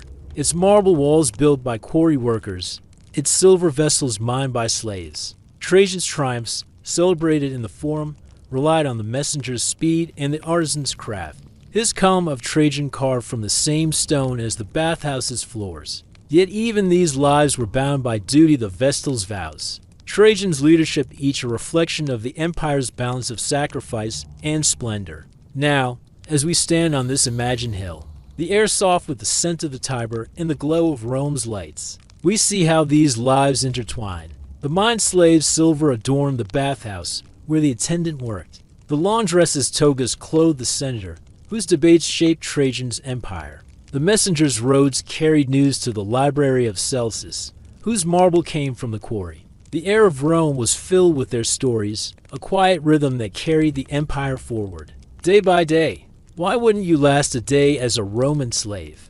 Because their world was one of relentless labor, of darkness and dust, yet it was also a world of connection, where every life, from the lowliest to the loftiest, played a part in Rome's enduring legacy. As we leave this city behind, let the air grow still, the lights of Rome fading into the night. The lives we've explored: slave, rebel, soldier, senator, artisan, priestess, messenger, laundress. Attendants are a testament to the empire's complexity, a mosaic of struggle and triumph, of mystery and duty. Let their stories settle over you like the soft glow of an oil lamp, easing you toward rest. If you've enjoyed this journey through Rome's hidden lives, we invite you to support our channel. Boring History for Sleep. A like, a subscription, or a kind comment fuels our passion to bring you more tales, each crafted to guide you into the quiet of history. Your support motivates us to weave more stories, to carry you through the past with the same gentle rhythm. For now, rest in the stillness of Rome, and let the air of its ancient streets carry you into sleep.